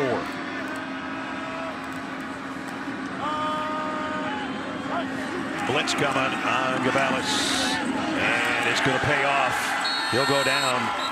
Another sack, and we go back to Jamie. Yeah, Jayden DeLauro has remained in the locker room after halftime, guys. He did play all the way through the last snap, but it was a run play. Didn't get hurt on that one. The team has told me they won't disclose what the injury may be, but they are still trying to figure out if indeed it is an injury and what status he may be if he's going to come out of the locker room. All right, Jamie, keep us posted. Yeah, because that would be a surprise to switch quarterbacks. I mean, he didn't do anything really wrong. It had to be something like that.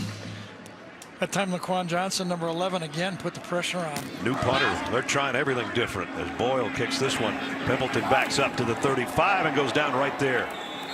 Nice job by the punt coverage.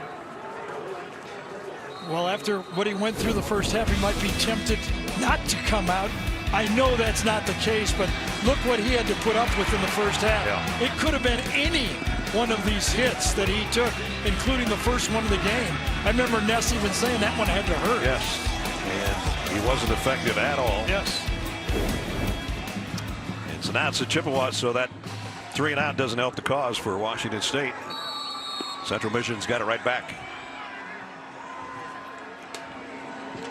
Daniel Richardson in the gun. Gives it off to Nichols, and Nichols, a stiff arm, broke a tackle. Lou Nichols in the open field, big run, and now it's his to have in the second half. That's what they do with him every time he gets rolling. They just let him play, and here he goes again. And you know, guys like Quan Bell and Derrick Henry has brought the stiff arm Najee Harris a year ago back into football. I mean, a lot of these guys, they watch the other ones play. Yeah. Nichols just did it effectively right there. Just went over 100 with a 23-yard pickup. Richardson going left, wanting to throw, throws late, out of bounds. Sullivan, the intended receiver. You know, just to let you know, the opportunity for a MAC team, when one of these guys, these are guys that, you know, figured they'd be Big Ten, SEC, Big 12 football players. They get passed over, and they are out to prove something. When they get an opportunity play against a team like Washington State today, you're going to get their best shot.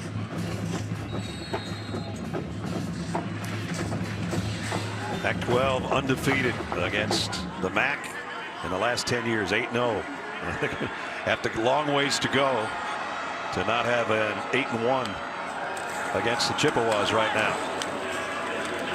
Bracy finally gives Nichols a little breather and got a couple. Richardson made a nice catch on that snap, to tell you the truth. It was a little high. They've been kind of high all day, it seems like. I mean, as Coach McElwain said, he doesn't have the body you might want. A little shorter than typical, but makes the play. Here we go, 3rd and long. If you want to stay in the game, you got to make these plays right here. If you're Cougar defense, you got to put pressure on the quarterback. They've got several guys lined up there. Let's see how many they bring.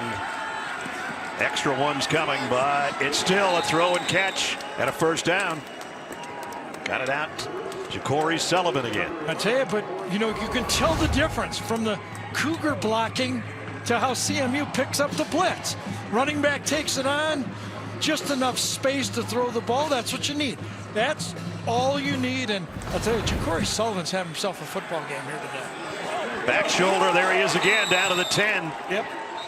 Might have pushed off. Did he get away with it? Got a flag down. Langford says he pushed me off and you got caught. Throwing on the field of the catch. During the run, personal foul, face mask. Oh. Defense number 5. After this is to the goal, automatic first down. Langford got his left hand in there trying to cover Sullivan. Didn't try to, but one guy's pushing, the other guy just catches his hand on the face mask of Ja'Cory. Perfect execution on the back shoulder throw, but there you see it. Great call from the official. Talk about concentration by Sullivan. Gets his neck yanked, makes the catch. Helmet spinning, saw it out of his ear hole. 1st and 5, 1st and goal at the 5. No gain for Nichols, maybe a half yard.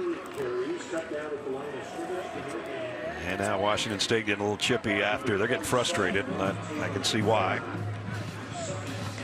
Is Washington State allowed to be chippy? Is that allowed to? Well, I didn't mean to say it that way. You got to. Thanks for picking up on the pun. I didn't intend. Choose one way or another there.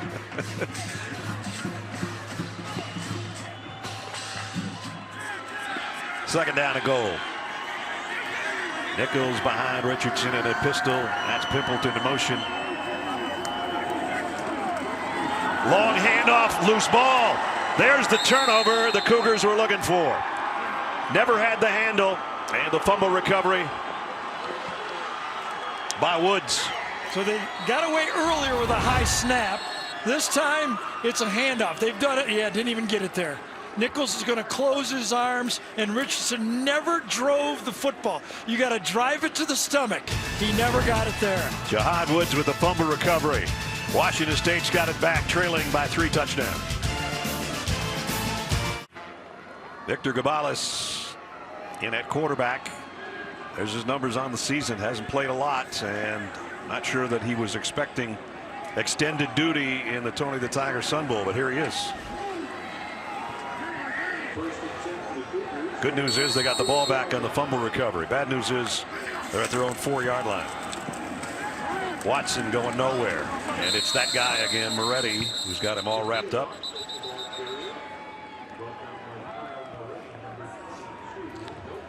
McElwain brought Moretti along with him when he got the contacts and the connections when he was at Colorado State. The Colorado kid knew of him and sought him out. A little bit of you always look for a connection. You bet. And that was the connection to get him to Central Michigan. Jim McElwain, offensive coordinator at Alabama, Colorado State head coach for 3 years, Florida for 3 years, now in his 3rd year. Central Michigan. Low snap. Gabales in trouble. Got away from a safety. Got back to the line of scrimmage before he got drilled by Moretti and company. That was a hit right there, too. Troy Brown and Moretti, 2 guys that put the hit on him. Not much you can do here. You get squeezed, get it from both angles, and there's not even any time to slide on a play like that. Moretti, the youngster, and Brown, who's been around a long time, was a former safety, one of the captains of the defense. Now it's 3rd down and long again. How many times have we said that today? I know.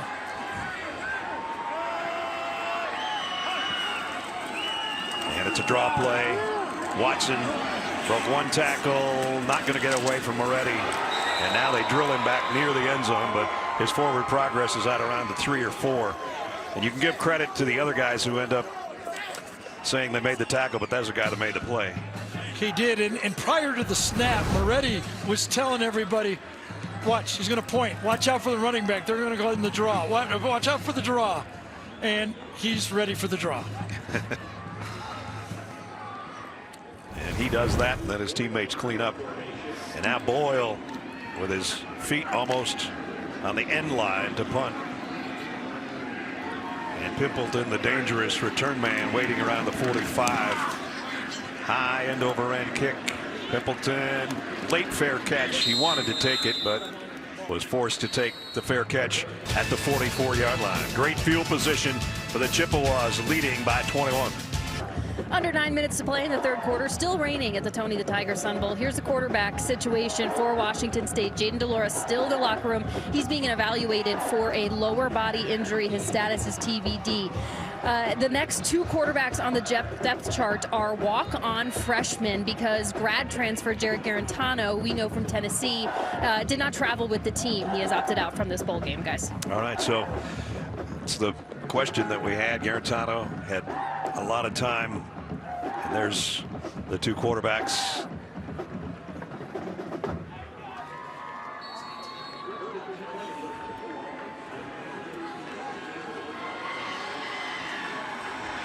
Jamie, thanks for the update.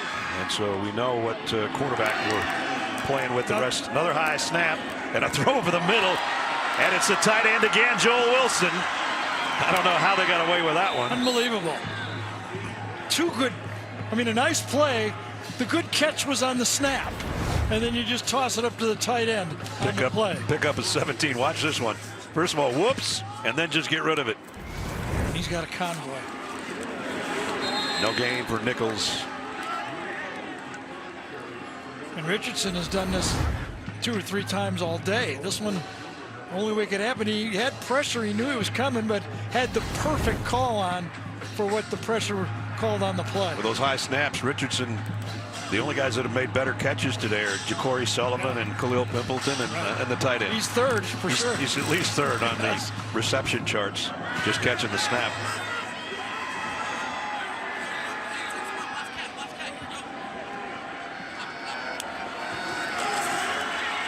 Richardson flushed out of the pocket, steps up, throws sidearm across the middle, and had his man Pimpleton, just couldn't hold it.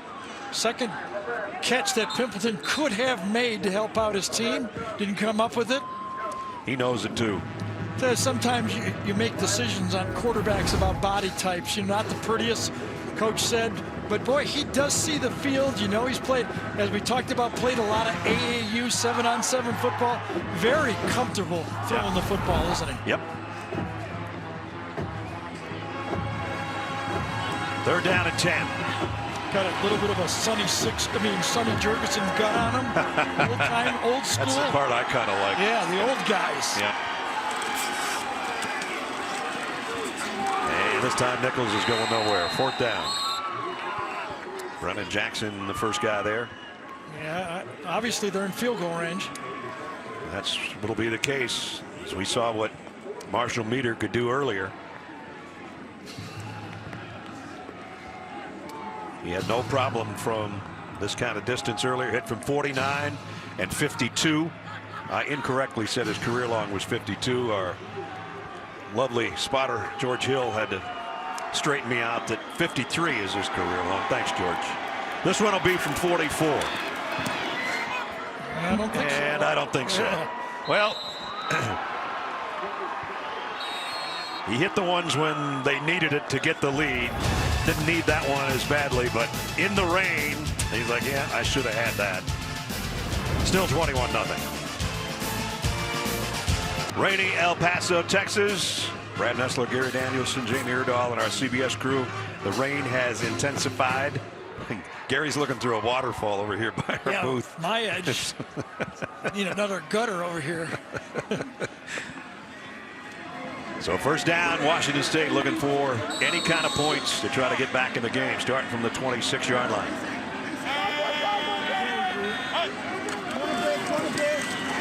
And a bad handoff. I don't know if Gavalis wanted to pull that out and throw it. He might have got afraid of the pass rush from Wesley Whiteside that time, who was in the backfield almost ready to take the handoff. Watch number 79, Wesley Whitehead, make his penetration right inside. Nobody blocks him, busted assignment. And you see that guy coming at you, you don't know what to do as a quarterback. He says, I thought they only came like that on passes. 1 rushing yard after losing a yard on that last carry. And diving catch out of the 29 by Lincoln Victor. So we got Victor to Victor on that one. Yeah, Victor Gavalis on the throw. Lincoln Victor, a transfer from Hawaii, came over with Coach Rolovich. Knew the offense, had an opportunity to play here for the Cougs. Came in with 18 catches, has a couple today. 3rd down and 7. 3rd down has not been a good one for the Cougars. They're 0 for 10.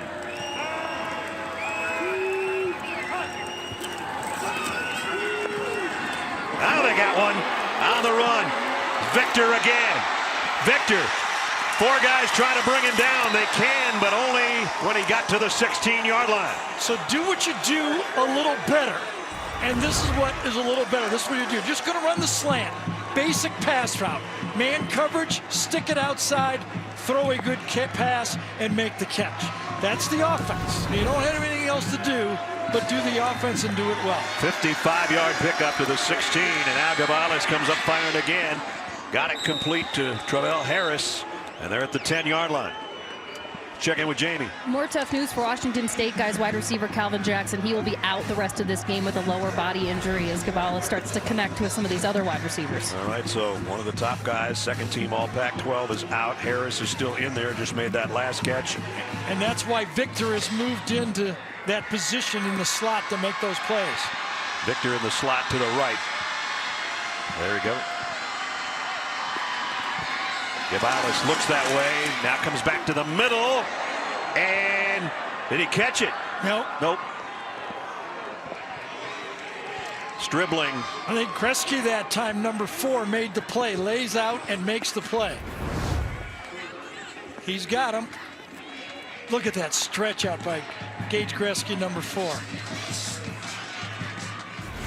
Kresge, a year ago, mostly a special teams player. And he has really come on. Leads the team in tackles. Great play there. 3rd down and 3. They can get a 1st down at the 6. Draw play. They're not going to get to the 6. Watson put down. Tripped up by Moretti. Yep, if it's 4-down territory, Moretti, he doesn't have to point anymore. He knows he's got the one back. That's his guy. There's no misdirection, no anything. I'm zeroing in on this guy, and when I see it, I attack. And he's like a heat-seeking missile wearing number 22. No decision here. You have to go for it. 4:20 left in the 3rd quarter, 4th and 4. Deepest penetration for Washington State. Empty backfield now. 5 receivers will be out. There's a whistle, I thought, before the snap, wasn't there? Not only that, it's going to be roughing the passer. It's going to be a 1st down. Flag down, and Gavalis is saying, hold on, just let me catch my breath. Personal foul, roughing the passer, defense number 13. After this is to the goal, automatic 1st down. Troy Hairston comes around foul. In the stunt here, comes inside, gets a run, and he drove him into the ground. Yep. Easy call for the center judge there. He just would have hit him and laid off, but this is a lift and drop. When you lift them like that, you're going to get called. Unnecessary roughness, roughing the passer, whatever you say, but that was a tough shot to take. And now Gavalis is coming off. And remember the starter, as Jamie said, still in the locker room, Jayden DeLaura. This might be hopefully just to catch his breath. I don't know. He's talking like. Now he's staying out at least a play here. At least one. Yep.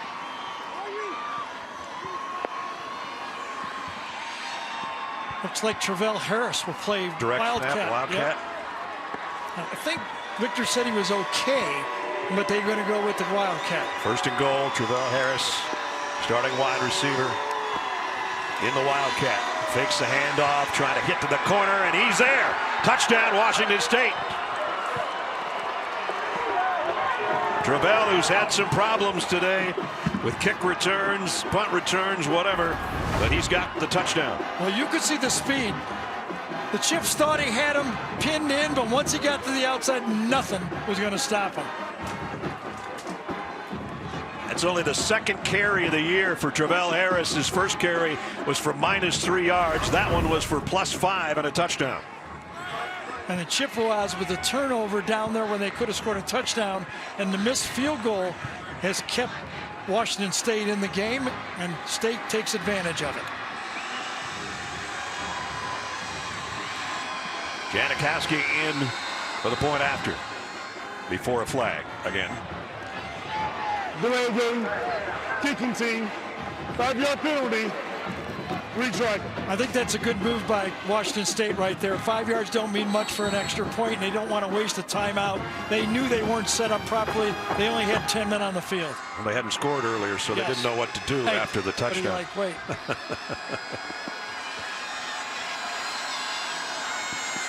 Already waving at the kicker. Snap was high, but the kick is up and good. So finally a sustained drive. It's what Jake Dickert told Jamie they needed to do. Put a sustained drive together with a backup quarterback and a third wide receiver.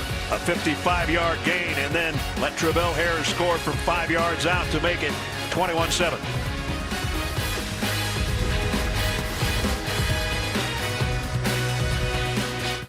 It's amazing these two schools had guys that were two of my heroes that went to school. Pete Jackson, class of '54 at Washington State, went on to an illustrious career at ABC that lasted 4 decades, and we worked together at a time. And then Dick Enberg, Central Michigan, class of '57, many-time award-winning play-by-play guy. Two of my heroes. You have Whoa Nelly and Oh My. You can't get any better than that. How about these two schools? Those two of the best ever. Right. Pretty cool. So finally on the board for the Cougars. And now the Chippewas are going to bring it out from 2 yards deep. Marion Lukes. And Lukes gets to the 20, and that's it. Now it's just one more look at the roughing the pass. Remember, this was 4th down, and Victor falls down on the play, actually trips over a CMU defender. Without the roughing the passer, at the end of the play, this was going to nowhere. No chance for a touchdown on the play. And that gave him the new life and the first down after that hit by Hairston. And with that, Travell Harris came in, and the Wildcat scored from 5 yards out. That's where we are, 21-7. Yeah, 10 points given up by Central Michigan might come back to haunt. There's a little wild pass, and it's intercepted. Picked off by Travion Brown. First mistake by Richardson. It's a bad one. So he runs the bootleg on the play, and he's got nowhere to go, and then he sees the potential receiver just behind him. So he says, you know what, I'll just lay it up, and you get one guy that just Brown retreats on the play and makes a tremendous play. Really good alert play. He knew the potential receiver was behind him, and he faded right into the interception. So they've got not only life, but they got the ball at the 23-yard line. Just the miscues this quarter. Red zone fumble, missed 44-yard field goal, now an interception at the 23. Gavalis is back in there, rips it down the middle, had it tipped, I think, en route. It was intended for Victor. And I think he knows he had him, but somebody got a hand on that, I think. Yep. Just came out funny. Yeah, the umpire right away signaled tip pass on the play. He thought he had him for sure. There it is. It comes out funny because it was tipped on the play by Johnson, Laquan Johnson.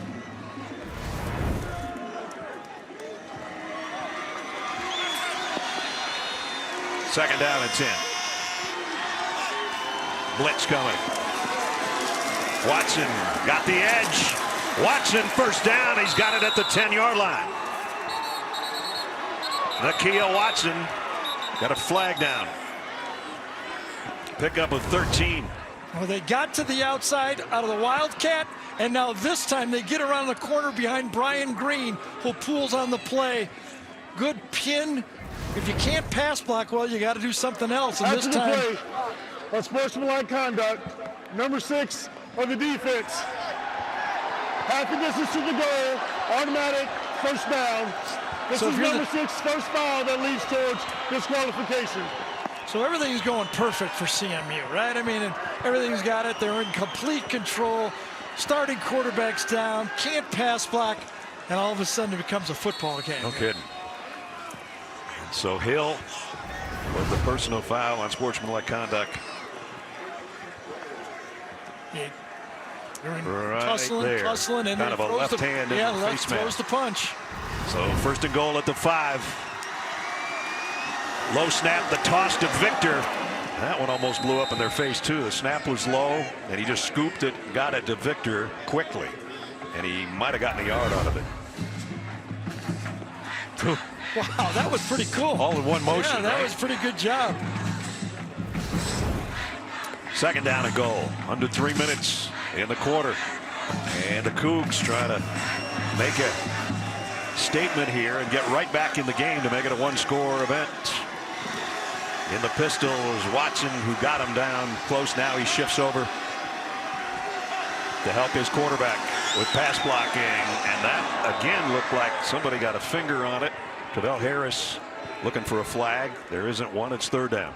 Well, one of the run and shoot staples is crossing your wide receivers to the outside. And this time, I think at this ball, well, that might have gotten over his knees, I guess. Actually, the rub, they were trying to rub to the outside and covered pretty well by the Chips. Central Michigan has to force another decision by Jake Dicker whether he goes for it on 4th down. They've only converted once on 3rd down. This is 3rd and goal. Snap was low again.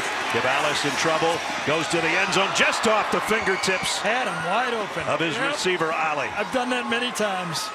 Still doing it. Still doing it.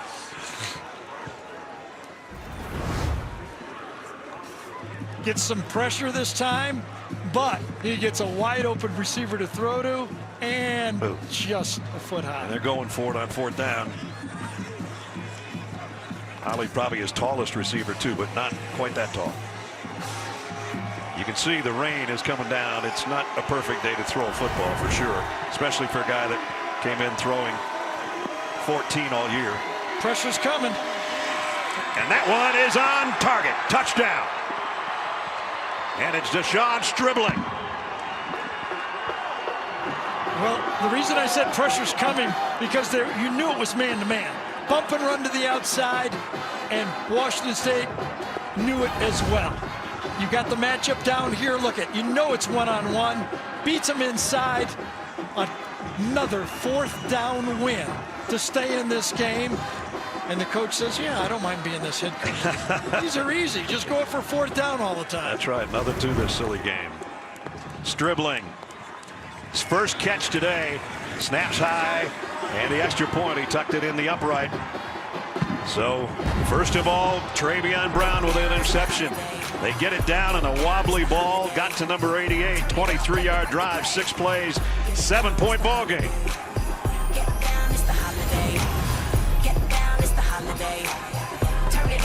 With DirecTV Stream, I can get live TV and on demand anywhere. Look, Serena Williams, Matrix. Serena, Matrix. Serena, Matrix.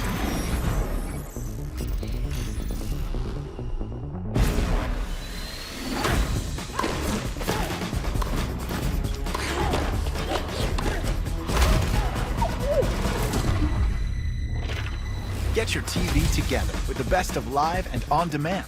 Introducing DirecTV Stream.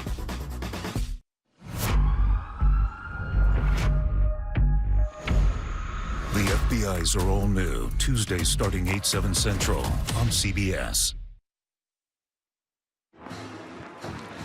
If you just started watching this game about 10 minutes ago, you're going, wait a minute, what happened here? Washington State back in at 2 touchdowns in the last minute and a half, basically. That last one wasn't pretty, Gary. You called it a duck, and you're going to see it's wet out there, and a duck takes the water. Look at grip looks good. Oh, that baby slipped.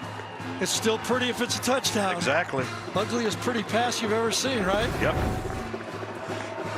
I thought maybe he didn't have the laces or the ball was wet, but it looked like he had a good grip and it came off bad right to him. Stribling had the good grip in the end zone. 21-14. 2:24 remaining third quarter. Marion Lukes waiting on Lucas Dunker's kickoff. Boy, there's a whole different attitude on the Cougars sideline right now. You can obviously see that. And Dunker dunks it in the end zone. That'll bring it out to the 25. Sunday, it's a new year, and that means a new episode of The Equalizer. Queen Latifah returns to the show that critics are calling fresh and reinvigorating. Don't miss The Equalizer Sunday on CBS. One more touchdown for Washington State, and we'll be equalizing here. Yeah, and as you watch the quarterback warm up on the bike there, got hit a couple times. He's got to stay loose. But one thing Coach McElwain said is we can't turn it over against these guys, and they've turned it over twice. And now they've got the running back all wrapped up as Nichols goes nowhere that time. Loss of a yard. And Troy Harrison that time, the defensive end, makes the play. What do you do? What do you do? You think you got the game in control? Bounce it outside? Nope, nothing there. Second down at 11. Blitz coming. Richardson deep sideline throw. Nobody home over there. Flag down. Might have a holding in the backfield. His receiver was way behind that throw. Yeah, I think it's going to be on Hill number 6. Is that who had coverage that time? He asked for the numbers. Yeah, that's Larry's asking the same thing. Pass interference. Defense number 5. Will be a first down at the spot of the foul. So Langford gets the hold right. Well. Yep, it was Langford. Couldn't tell if it was a 5 or a 6. Here's a quick throw. Pimpleton, loss of a yard. Cougars defense fired up now too. We'll bring up a second down at 11. There's the holding right there. Got him. That's holding. And it booked. Yep. So Daniel Richardson, a little pressure on him now. He's been playing with the lead. Everything's been going well, and then he threw the interception. Now they're behind the sticks a little bit. Second down at 11. See if they go back to Nichols to try to smooth things off here. And Nichols with a run that might be a first down. Boy, he's good. I tell you, that at any level, when you watch him jump and accelerate, big man, and everything's happening at the same time here. Yeah, he's official. Absolutely. He's Look good. at that. Oh my God. Jump cut and then turns on the burners. Yeah, with the way things go nowadays, that guy could play at any level. You're not kidding. First down run out at the 46. This time stop for no gain, maybe a loss of a couple. Yeah. Woods and Poulet, the tackle. The high snaps are got to be getting to Daniel Richardson a little bit. I wonder if the centers seem to having as much trouble as anybody on those snaps with the wet ball. Right. It's sitting on the ground. The quarterbacks must be getting wet balls because it seems like they're not able to throw the ball as hard as they did earlier in the game. Not only that, they're sitting right there in the Tony the Tiger paint right now too, which makes it a little bit different on the football. And the third quarter will come to a close of the Tony the Tiger Sun Bowl, the 88th edition. And we didn't think it was going to be much of a game because it was all Central Michigan. But now everybody's holding up 4 fingers because the fourth quarter will decide it.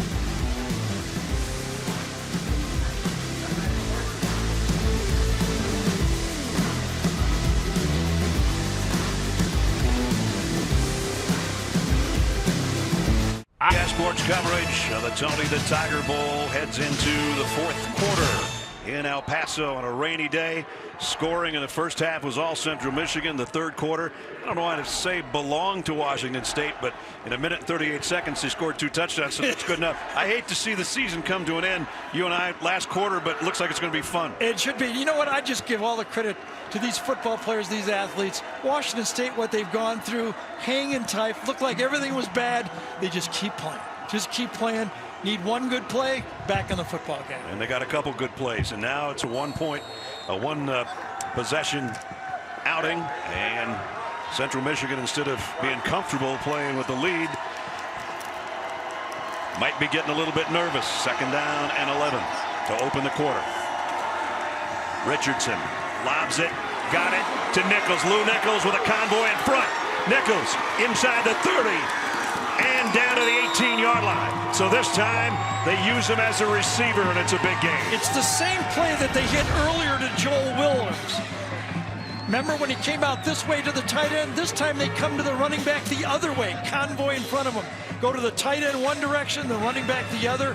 You go to the running back this time. Well-designed play. And a pickup of 36. And now it's Bracey who comes in to give Nichols a breather, and he goes for 10.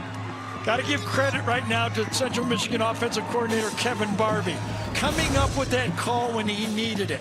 Give it a little bit of a finesse play to get Washington State off their mark just a bit, and then you change backs and you hit them again. Beautiful series for the Central Michigan Chippewa. Just when they needed it. Pressure series as well. 7th play of the drive at the 8-yard line. Loss on the play for Bracey, who had just picked up 10 on the previous carry. And here comes Nichols back out. And you know, just as you mentioned, you know, they hate to see it. We only got a quarter to go. I think the players on the field can see the finish line now too. They got a quarter of a football, and they don't want this last game to be an L. Right. One wants to finish with its 9th win, and one with its 8th of the season. Second down and goal.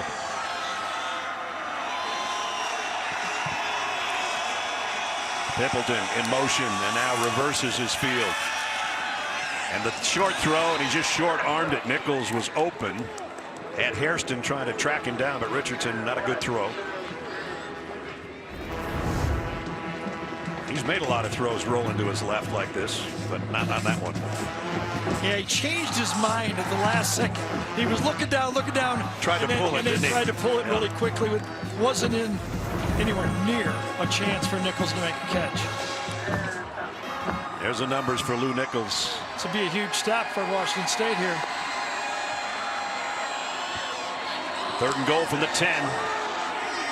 Richardson whips it sidearm. Only got it down to the 7, though, to Ja'Cory Sullivan. And you would think we're going to see Meter come out to try to make it a 10-point game. Well, they needed a stop. The drive was going well, and they ended up forcing a field goal. Meter 2 out of 3. Hit the 2 longest ones, but missed from 44. This will be a 25-yard attempt. From the right hash. And he hit the upright. No, I think it was blocked. It was blocked? Yes. It was a high snap, which slowed the process. And I think right up the middle it was blocked. Was it Poulet 96? High snap, took a little time, and yet blocked right up the middle. No, it was 10. Stone. It was Ronnie Stone, number 10. So they've missed back-to-back field goals. As we take a look at our LI game recap, Nichols with 149 total yards and a touchdown, including Richardson 206 passing. Central Michigan put 21 up. Washington State 14 unanswered, and now the quarterback situation for Washington State remains in flux. Jamie's got more. Well, Jayden de Laura has come out in his sweatpants, so he is out for the rest of the game. So we are going to see this Victor Gabalis remaining at quarterback for Washington State. He's a sophomore, his first year on scholarship as a walk-on as a freshman from the Seattle area at Washington State. His summer job, you guys did some digging. He was a busboy at a restaurant back in Seattle. I think he might have to move to front of house if he pulls this win off. Yeah, no doubt. And no gain on the play for Watson. I started as a McDonald's guy in the back, as a fryer guy. How about you, Ness? Where'd you start? Just not at McDonald's. It wasn't at the top of any list. I worked just long at McDonald's to get us enough money to go to the prom, and then I was out of there. 12 minutes and change remaining. Second down and 10.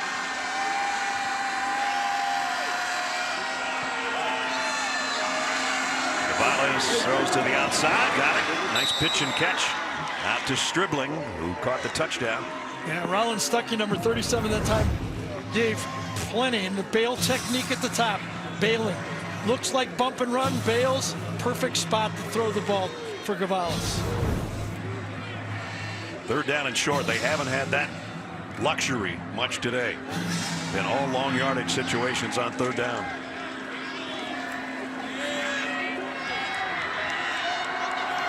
Watson to Gabalis left. They go that way, and he's going to keep it. And he might be able to backpedal for the first down, but I think he's short. Thomas Incoom made the stop. So do you go for it here? I don't know, man. It's about fourth and about 2 feet. Still plenty of time. One possession game. I don't think I would. Here they go. At least they're showing that they're going for it. Remember, everybody's in the shotgun. So you're 7 yards behind the first down line before you even get started. The ruling on the field that the runner was short of the line to gain is under further review. I didn't think he got the greatest spot in the world, but I still think he's short. So what do? We don't have Gene Sartor with us today, so we look for shins and elbows, right? Forearms, shins, elbows, knees. First, he bounced off that first line of defense, and then his body ends up. Yeah. But that's where the ball is.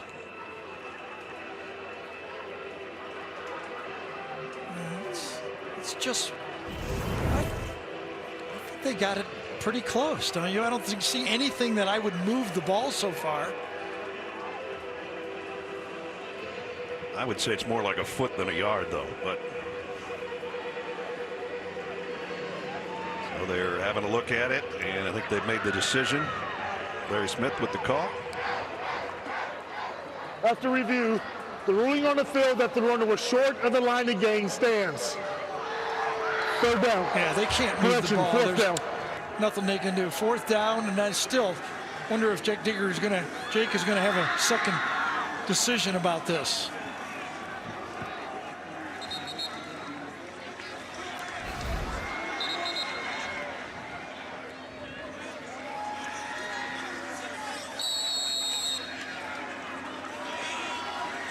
Turnovers has swung the game in the second half. So this might be the game, even though we've got almost 11 minutes to play. Fourth down. Watson, he got it. Well, wait a minute. I don't know. I think he was turned sideways. I'm not sure. The head linesman came out immediately, and I thought he was across the yellow line. That's not official 100%. Might have to measure this. I think they're going to have to. Unless replay helps him, I think the spot on this play is short. Watch the official up to the top of the screen. He angles, and I watch him come running in on the left side of the yellow line. John Madden would go left foot, right foot. That's right, now? Exactly. Well, now the way they have it spotted, it's not a first down for sure. Now you got to go to replay, don't you? If you did it on the last one, you got to go on this one, don't you? I didn't see it the way you saw it. Oh, I thought he was short, but let's see if you're right. See how he got spun backwards? Yeah, I get that. Yeah, I don't think he got it, Ness. Great penetration off the edge right there, and that's when the body went sideways. And now once he comes down, I feel he's short of him. Troy Brown is the guy that made the hit.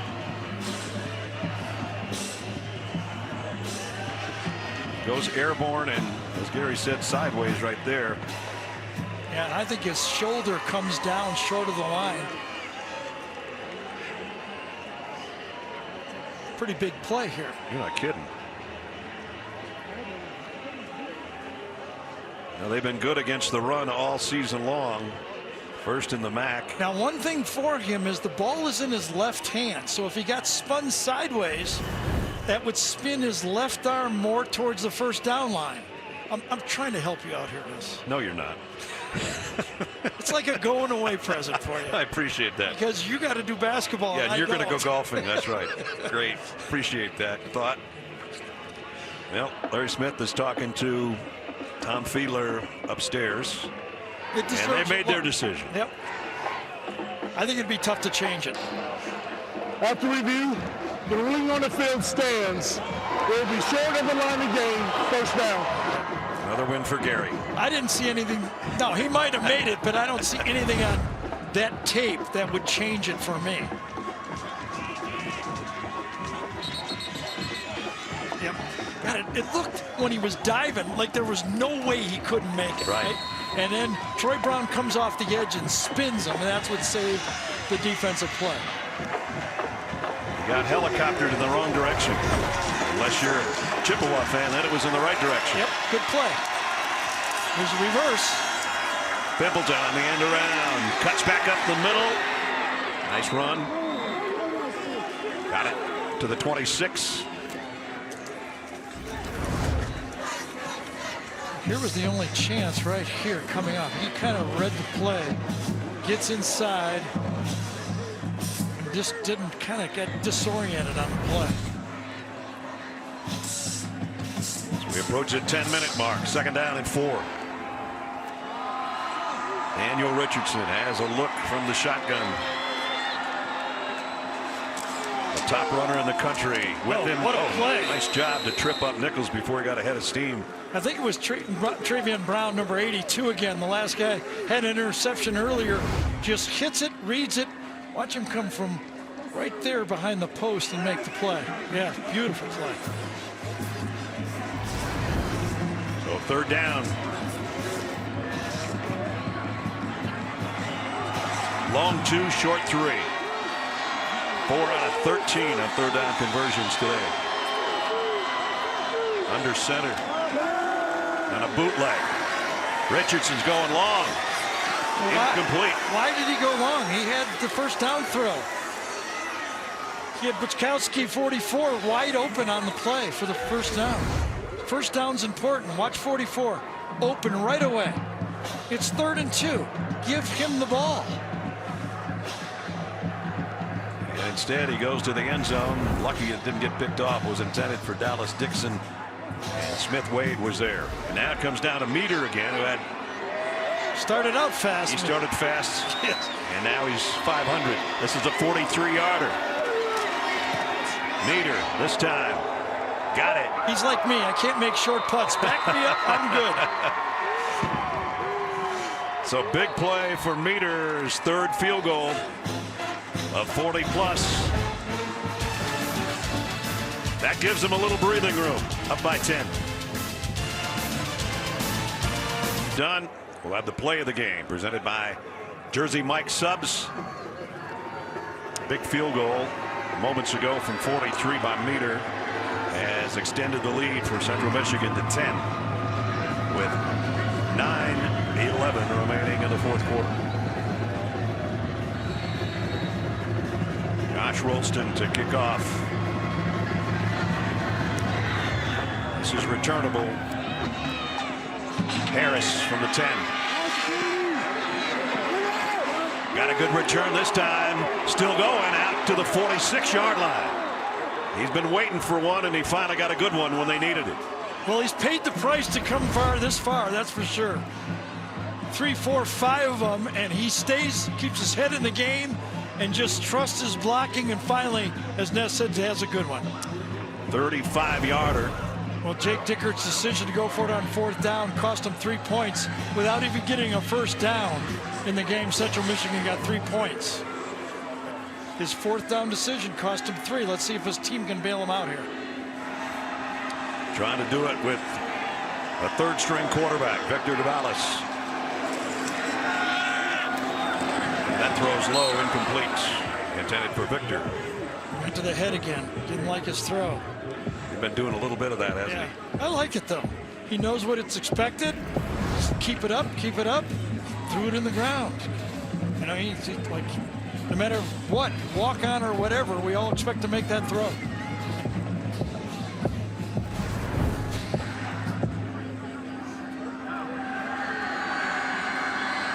Three receivers for Davalos left.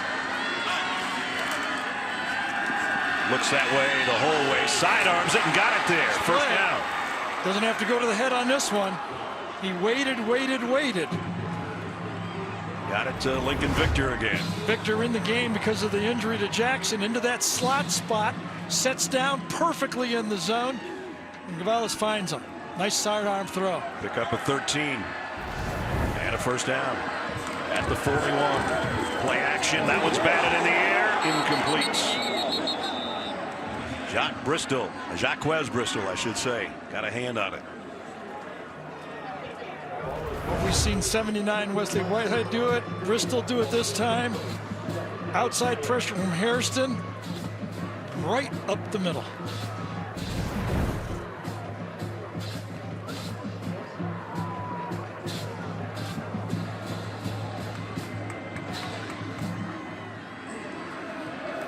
Seven out of 14, 92 yards, and that touchdown to Stribling.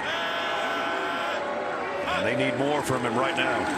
Davalos near side, overshot his receiver, Ali.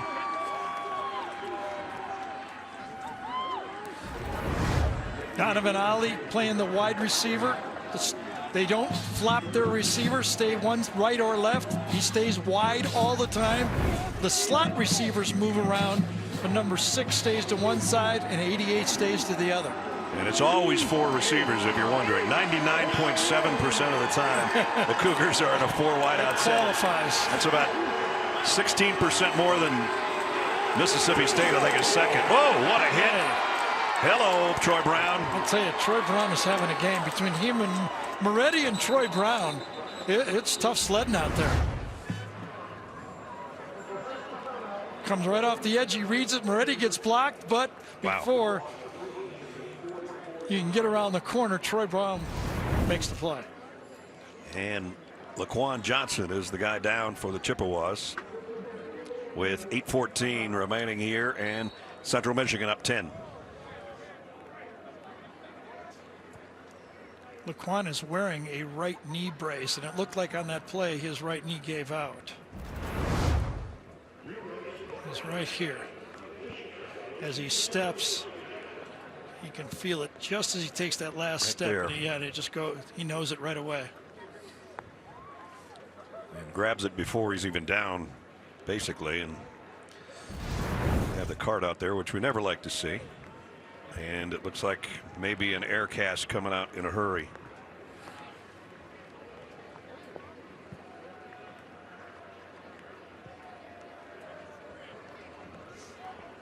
He's been a force in this game as well, boy. He has. We'll take a timeout and be right back. On CBS. Well, the entire Central Michigan team huddled around the cart and their teammate Laquan Johnson as they have applied an air cast on his right leg, and our concerns with him as his teammates are all giving him a high five as he's going to be heading to the locker room. That's, boy, you get the last 8 minutes of the season, right? I think that happens. You know, you get the physical pain and then the emotional realization that you're 8 minutes from the end of the game. It hits you all at one time here. And that's why for these high-level players, they think about opting out. Yep.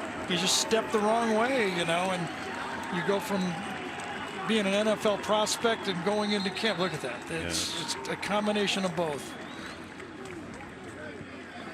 Always hard to watch that. Yep. He's so upset, you know, and he probably knows he's wearing a knee brace. He probably knows, you know, what happened as soon as it happened. You know, the miscues by the Chippewas in the second half, they could have had this game put away a long time ago. The fumble down at the 5-yard line, and then they missed a field goal that was makeable. But they still have a 10-point lead. Gavalis going deep. Nobody home. Intended, I guess, for Travell Harris. Yeah, and that'll be, went long for a 4th down play. Got rid of the ball quickly. Had a chance. But, you know, just a little bit of a bump downfield, threw it all out. You want him to put, offensive coordinator wanted to put a little air on it, but, you know, at that point, 4th and long, you're thinking about the pass rush and getting rid of the ball and everything at the same time. So now the Chippewas just have 7:49. They just like to give it to number 7 and have him get a few first downs here so they could start to ice the game. Lou Nichols behind Richardson. He'll get this carry anyway. And driving for more than I thought he was going to get. At about 4.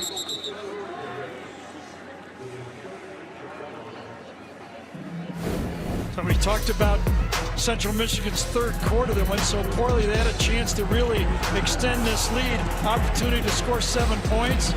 Then the missed field goal, that's 10 points, 7-3. Then the turnover that led to 7 points by Washington State, that's 17 points, and then another missed field goal.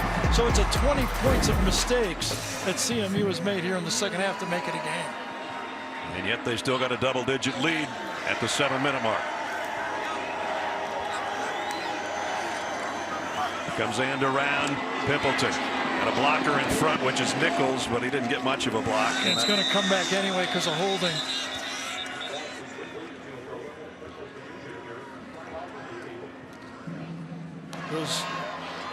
Burn the run, holding, offense, number 66. 10-yard penalty from the previous spot, 2nd down. All those stretch plays, those linemen are working one gap over to try to get that guy. You know, the defensive lineman is reading the play and moving as well, and just the temptation to get away with a hold. They say there's holding on every play. And there probably is. Yeah, there probably is. 2nd and 16.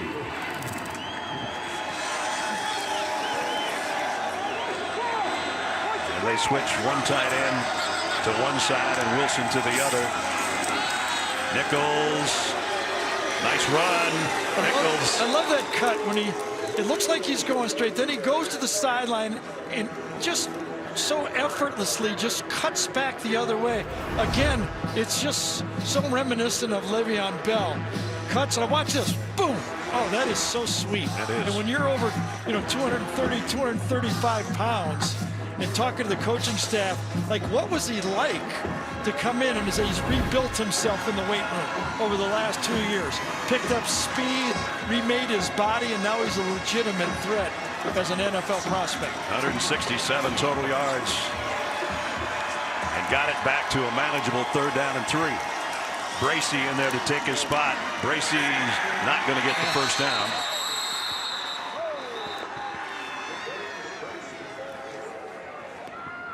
And so it's 4th and 3. And I'm sure from this point right here with the punt, Central Michigan will take the whole play clock.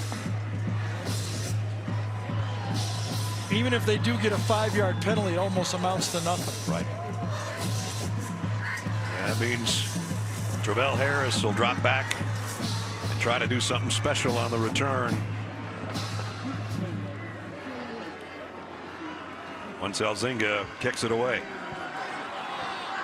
Good job, under 5 seconds. Good execution.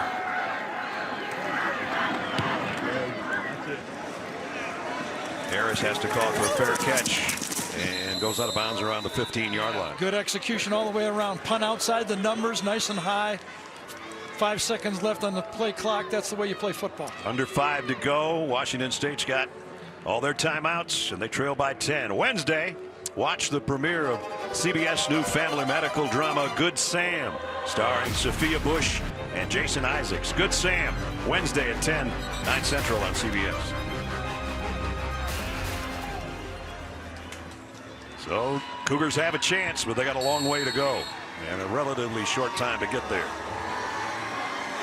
First down at the 14 for brand new head coach Jake Dickert. Using basically his third-string quarterback, Victor Gavalis. And neither one of his starting tackles. Gavalis going deep.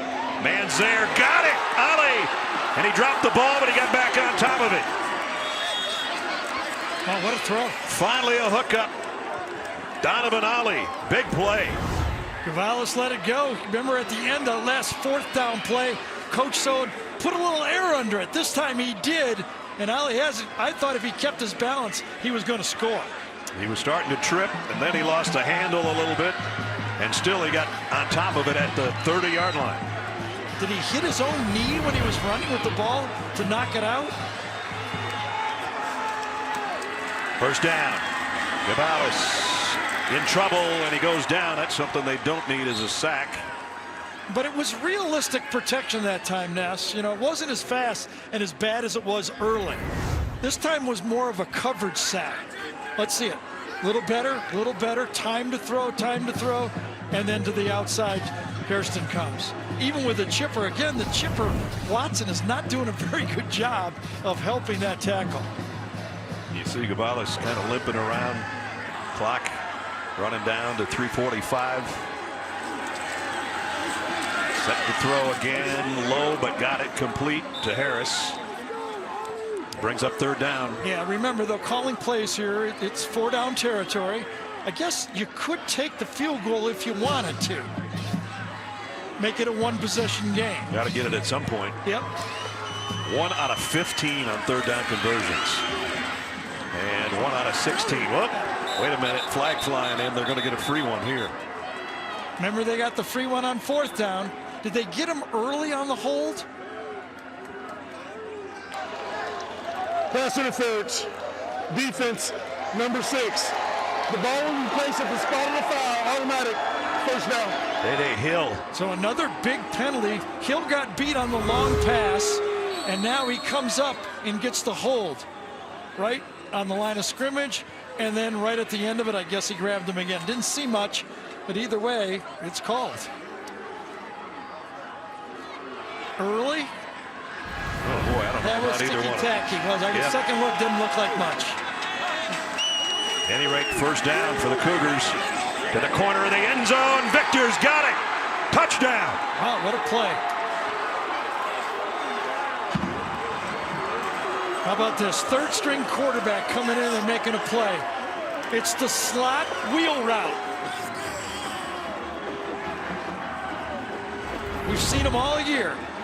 Start on the slot and then go on the wheel right down the sideline. A little bit of a pick inside. Ball perfectly thrown. Go up and get it. Nice drive. No doubt. 86 yards worth of drive in 4 plays. Only took him a minute and a half. Janikowski in for an important point after. And it's up and good. Well, how about this? Victor Gavalis. First he went 56 yards to Ali down the sideline. Donovan Ali on this grab. And as Gary said, probably would have scored had he kept his balance. They didn't have to worry. Then they got the pass interference penalty. Yeah, the 3rd down penalty. I thought it was ticky-tack, but doesn't matter now. You got to play 1st down and 10, and then they come with the wheelback. And it's a perfectly thrown ball. That's his best pass of the day. Absolutely. Right there. Corner of the end zone to Victor for the score from 16 yards out. And Victor has really stepped up in this game after the injury to Jackson. So still 3:13 to go, and now it's down to a field goal.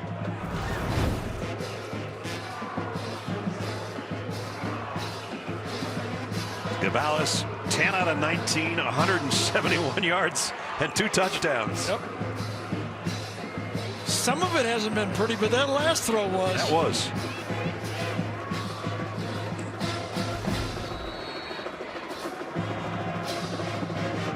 Central Michigan is playing this as if it's going to be an onside kick. And let's give a little credit to that offensive line for Washington State. Started out so poorly, have stepped up. They kick away, though, and they'll just let this go. And it'll come out to the 25. Reminder, Adam, Rick, and BJ standing by. BJ with that nice, sweet-looking tux on. They'll be standing by with Gator Bowl highlights, playoff preview, and their final thoughts on an amazing season. That's all coming up the college football postgame, presented by Rocket Mortgage. So here come the Chippewas, who had a commanding 21-0 lead in this game. Those mistakes always seem to find a way to make it come back and pay for them later, don't they? For sure. Lou Nichols is in the game. Remember, he went out for that 3rd down short play after the run. I don't think he's going to come out again.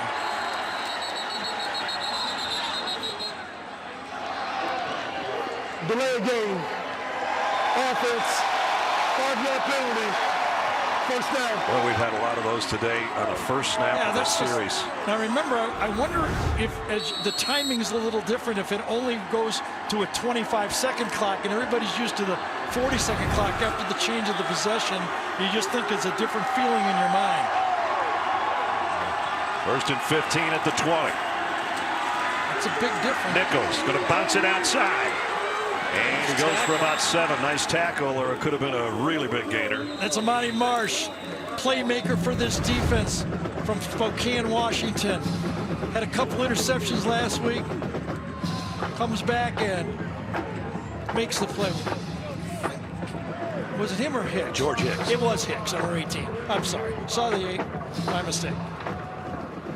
So timeout taken by Washington State, their first, with 3:05 to go. And it's going to be 2nd down and 8. Central Michigan trying to join Western Michigan and Michigan State as winners so far from the state of Michigan. Michigan Wolverines have a date with Georgia later. But here in the Tony the Tiger Sun Bowl, what we thought was going to be a lopsided rout has become a 3-point game.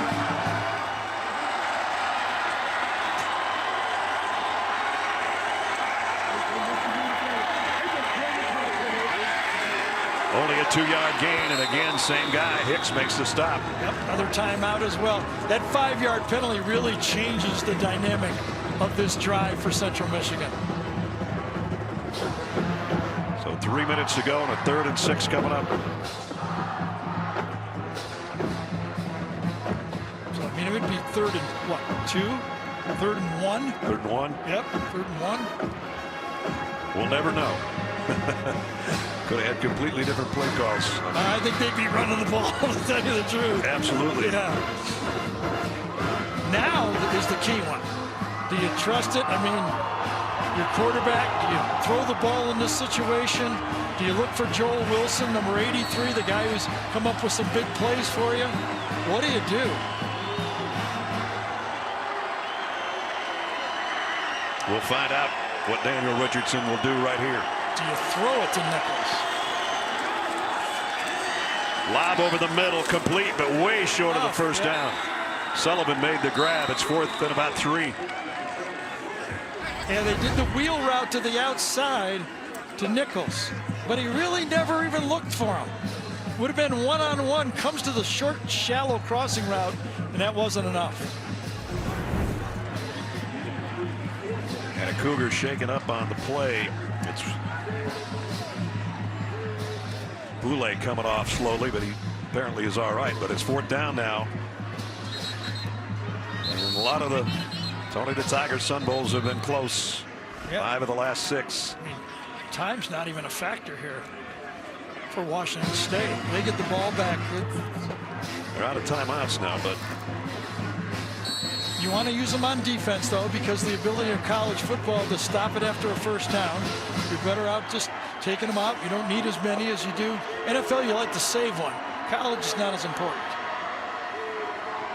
Elzinga to punt. Harris back deep. Beauty. Nice kick. What is it? Harris just got out of the way. Again, that cost some yards.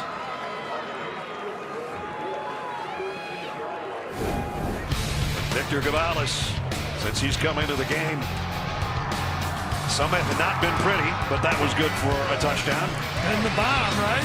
That one was pretty. And then the last one was picture perfect. The Victor in the corner of the end zone. Not pretty. Picture perfect. That's the way to do it. From the 14. Gotta like that trend. Well, can this offensive line hold up? Earlier they couldn't. Let's see what they can do.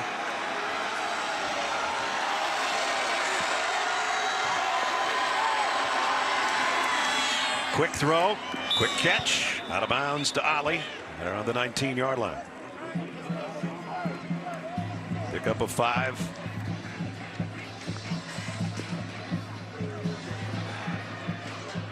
...176 passing yards in this half after their starting quarterback could not do much in the first half.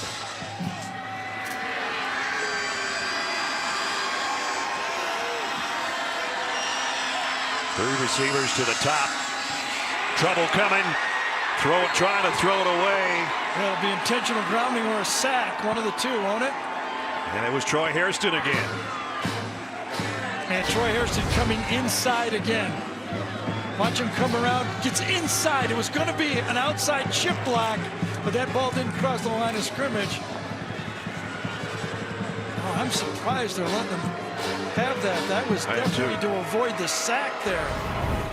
And the fans are... Got away with one there. That was sure a big break for Washington State. So it's still just 3rd and 5. And if they don't get this one, it might be the last time they touch it. Who knows? Gonzalez, too deep, incomplete for Victor. Well, they got another 4th down try here.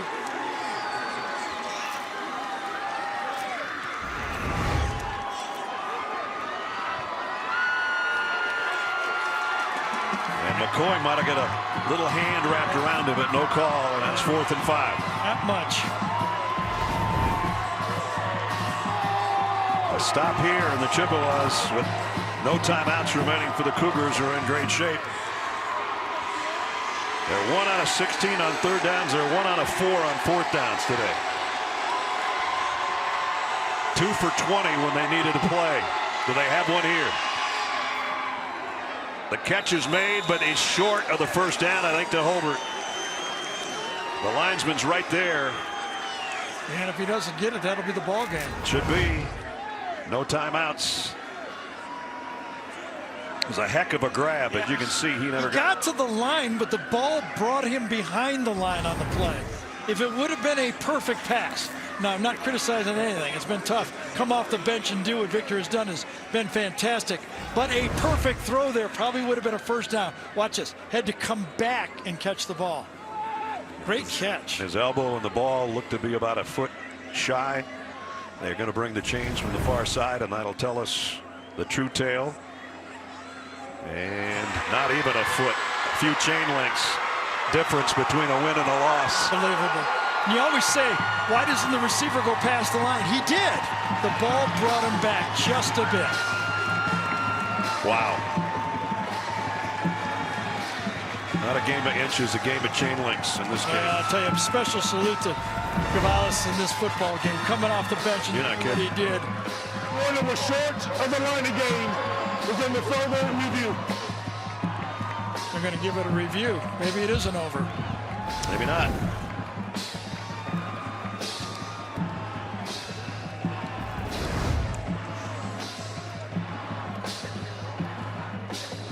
There's where his body is over the ball as he has to dive backward. Yeah, his elbow comes down. If the yellow line's correct, and it's right on the yard line. It's right on the chain, as you saw it from the play-by-play view. Checking to make sure. The ball started right on the 14-yard line, so it's the yellow line should be accurate.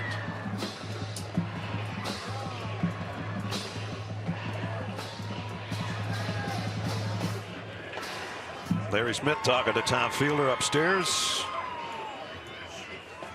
And here is the call that could end the game shortly. After review, the ruling on the field stands that the runner was short of the line of the game. Be first down, Central Michigan. Inches, inches, inches. That's something, isn't it? Yep. The fourth down run earlier. Kind of the way sports work. What a heck of a performance by that kid, though. Totally. Wow. Totally. Utmost respect. Firstly, the whole Washington State football team hanging in like this.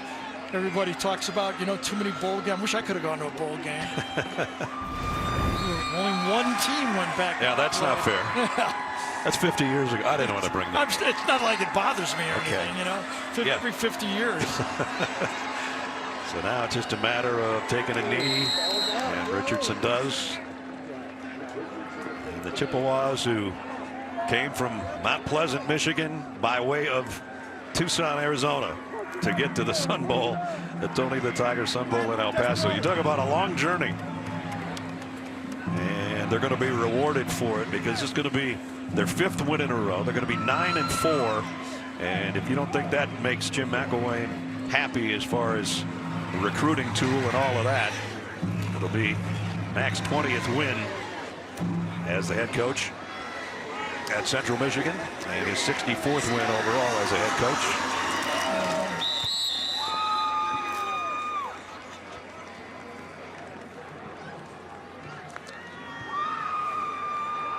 And Daniel Richardson, the redshirt freshman from Miami, hung in there.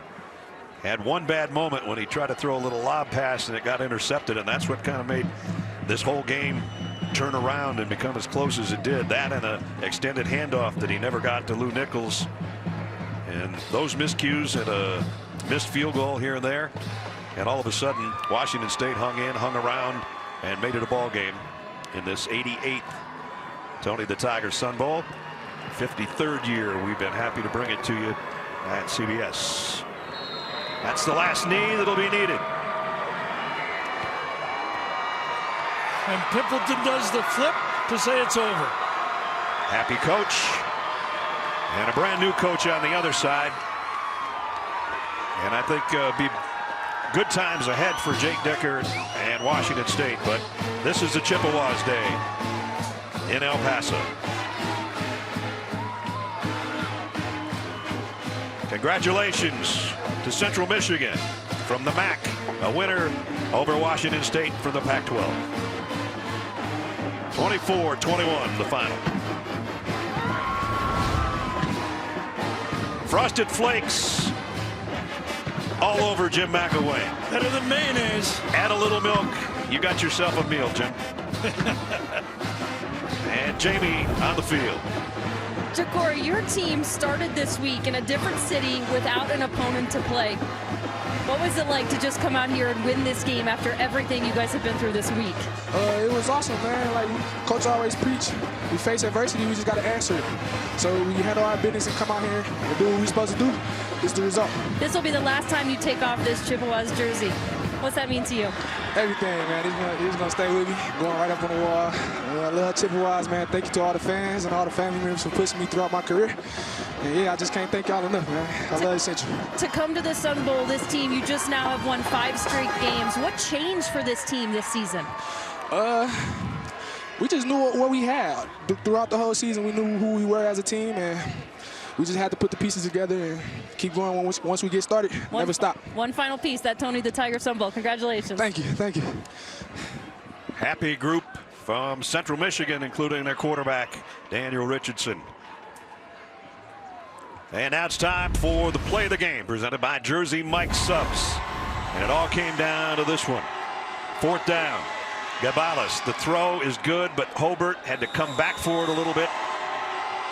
Another look, as you see, he got across the line, but dives back to make the catch. His elbow goes down, and it is all down to right there, about 4 chain links, and that's the difference. 24-21. happy defensive coordinator as well. Congratulations to Central Michigan. That's going to do it for us. For Gary Danielson, Jamie Erdahl, and our entire CBS crew, Brad Nessler saying so long from El Paso. Final score 24-21. Happy New Year, everybody. We'll get you back to Adam Zucker and company for the college football postgame show presented by Rocket Mortgage right after these messages. A rainy, soggy day. The Sun Bowl didn't live up to its name, but we had a great game, and we always seem to. Happy New Year, everybody. We'll see you basketball season.